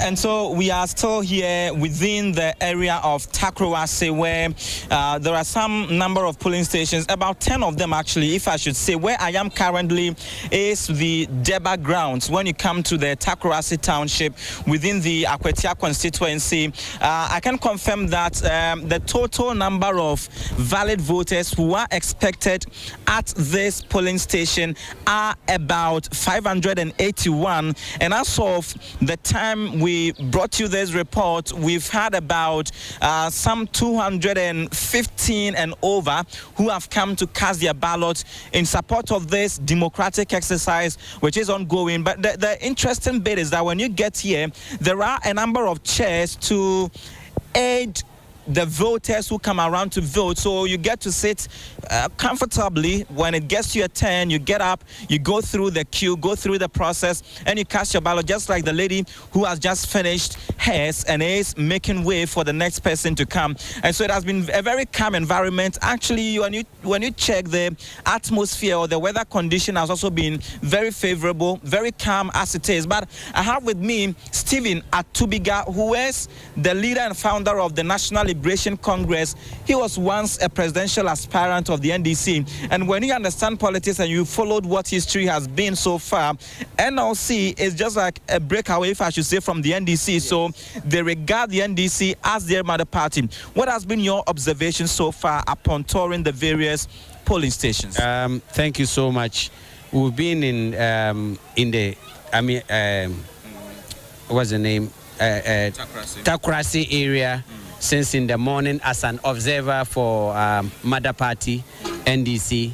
And then we think that the people of Takoradi have shown that they are Ghanaians. They're coming out. There's calm in all the polling stations as we keep going. I think the people have realized that, look, going out to vote is the most important thing. Choosing the right people to represent them. And I mean, there's unity. I don't see anywhere that there's NDC, MPP. I mean, they have shown that they are holding each other together very tight anywhere that I go. If not the polling agents or the polling that I'm able to see that this person represents that or not. There's nothing like partisan, and it's very peaceful. Everybody's happy, holding each other. And it's one of the polling stations I've seen that they've been, innovative, that I'm calling on all the polling stations to do same, providing chairs for them to sit, because there are certain places that I had to hold some of the old ladies, help them come across to come and vote and whatever. It's very peaceful. It's very peaceful. Very peaceful, which is very commendable. And the debate about the fact that you don't see party colors, you don't see who belongs to which side, which is very impressive. And going into 5 p.m. when polls would come to a close and then tensions might begin to flare, what would be your, advice or admonishment to all who watch and listen that, see, It is all for the main cause of development for this area, a representative for this area, so that we continue to keep what has been the trend so far as of now, just some few minutes past midday. Yes, on my way leaving Akwatia itself, I ran into there's one police station, we ran into Kodia, the National General Secretary of the MPP. I mean, we exchanged pleasantries and, it was very beautiful. But it's after we left that we kept hearing that there are other incidents on the radio station, allegations going on. And I think that it's not good for what is, with the tension, quote unquote, that is in the town. I think that that shouldn't be happening if it's really true what is happening there. And I think that by 5 p.m., the people of the whole Akwatia constituency would have spoken. And just as you said, we're trying not to be more partisan here, but we've seen that everybody has an interest in making sure that they choose the right member of parliament to represent them. Everybody, the communication director for Asawasi, former communication director for Asawa Tornado, will testify that since everywhere that we went, everybody behaved like a Ghanaian.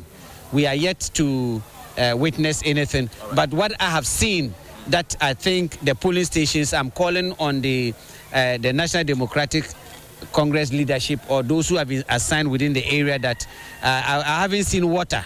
I want to see, I would have loved to see at least 10 bags of sachet water on the site, or whichever way, whether it's the Peace Council, whether it is government, whether it is the MC, whether it's the DC, whether it... Right, so that's an interaction between Christian Yali and Mr. Aktubiga, who has also been monitoring developments in the Takrasi area. Let's speak to Judith Brown now. She's also in and around the Takrasi enclave to try and find out what exactly she has found out where she is. Judith, what can you report where you are? Here at the New Wenchi Presby polling station, where I have with me the Minister for Youth and Empowerment, George Opariado. He's also the National Youth Organizer for the National Democratic Congress, which is the ruling party. Good afternoon. What has been your observation so far? First, let me commend the police and the Electoral Commission. This is about the 30th or so police station I'm visiting, and the kind of deployment that has been done today is unprecedented. They've done so well. It's been relatively peaceful across all police stations, and that is the way we want. That is what we want to see. So far, so very good.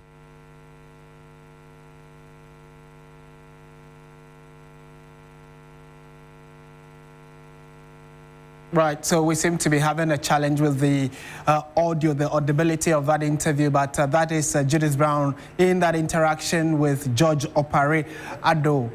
Many within the NDC call him Pablo, and he has a few minutes ago just given indications that he's been to about 30 different polling stations, and so far what he has observed gives him enough information to commend the Electoral Commission for how they've conducted the election so far. And it also tells you how important, George is also the national youth organizer of the party, and he is in the constituency. And there's been a litany of the NDC's senior echelons who are all in the constituency, primarily for one reason, trying to mobilize the support base of the party and floating voters to try and come out in their numbers to vote. So let's join back the feed again.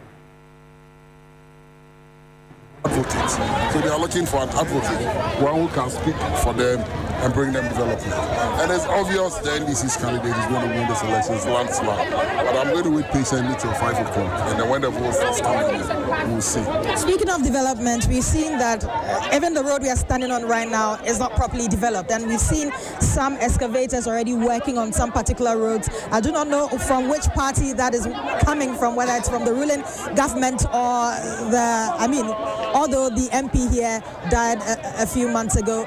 Really, what is happening? Are you working on the roads because of the votes you want? I'm not sure we are working on the road because we want votes.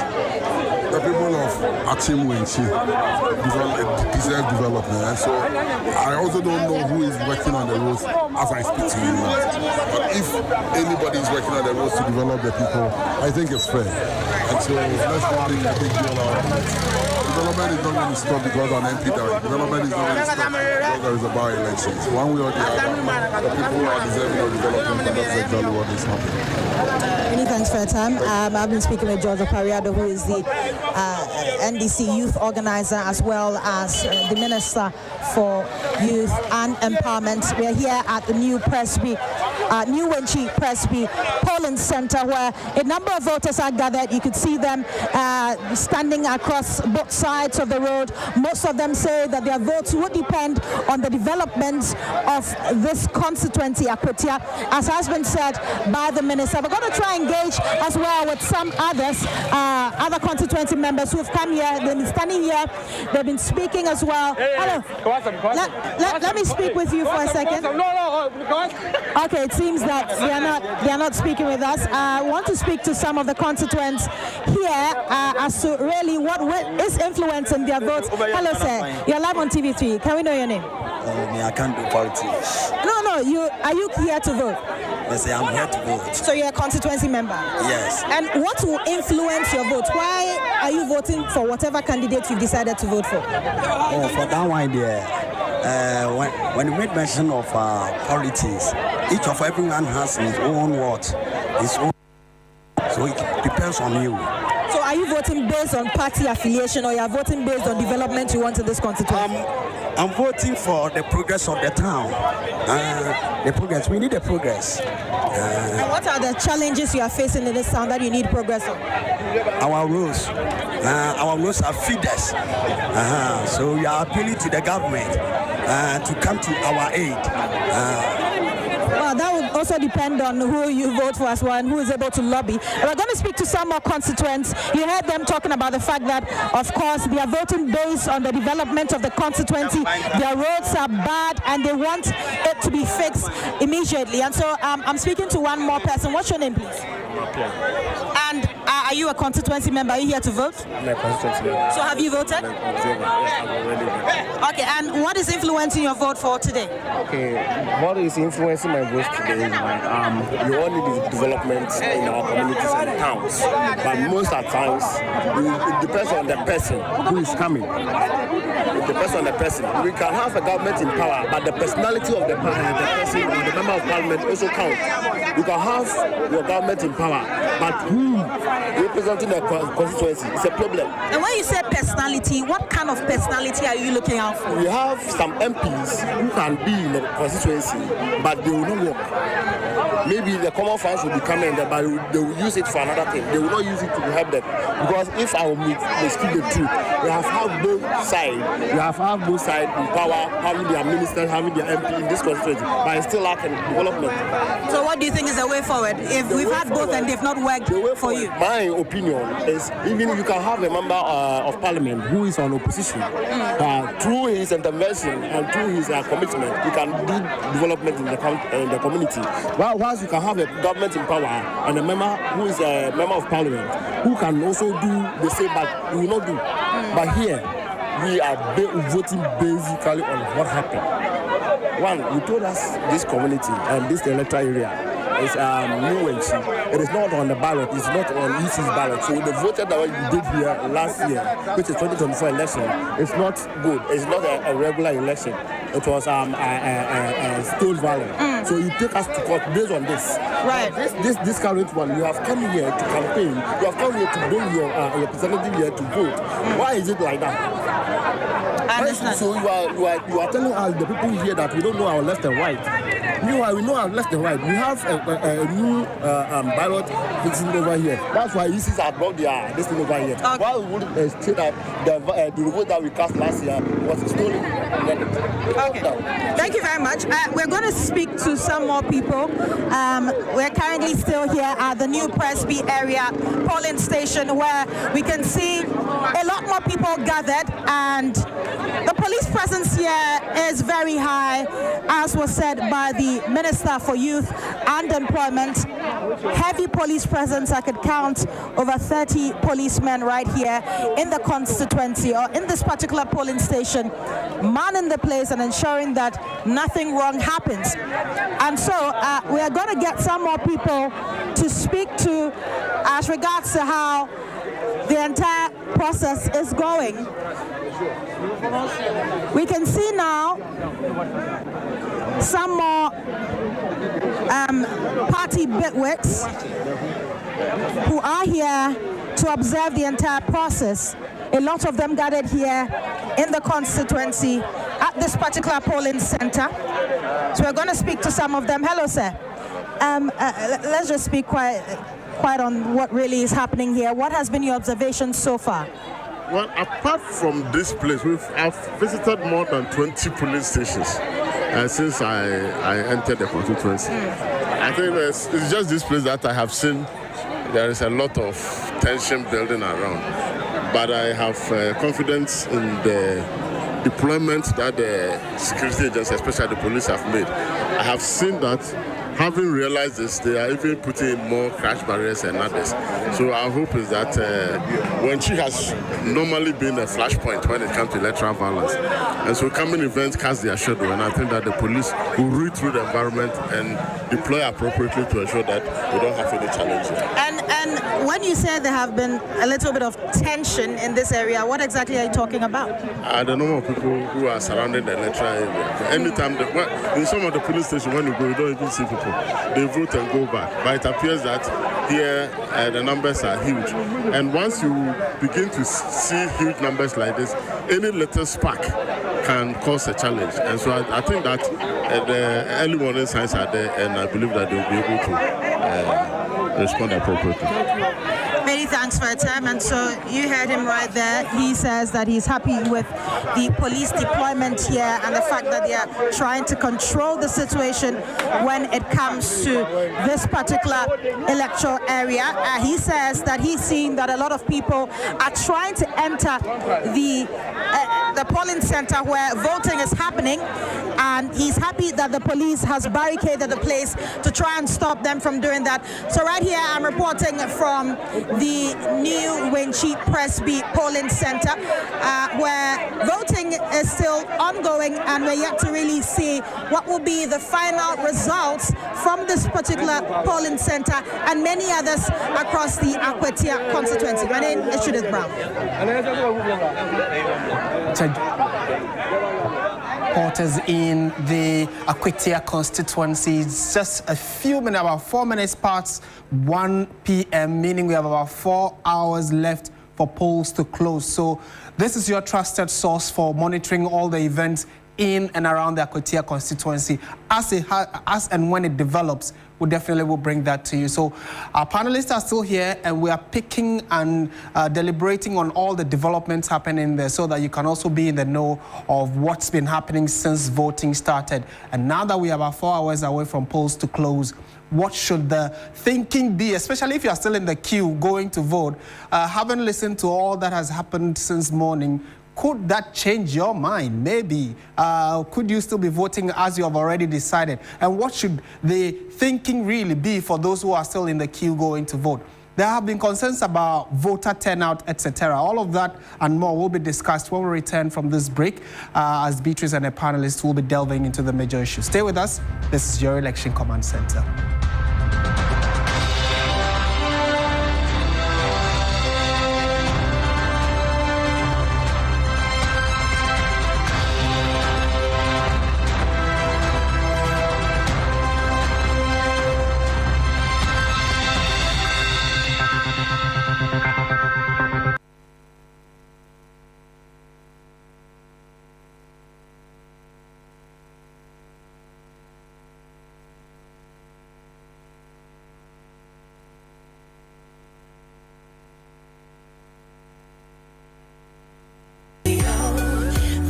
Sunshine.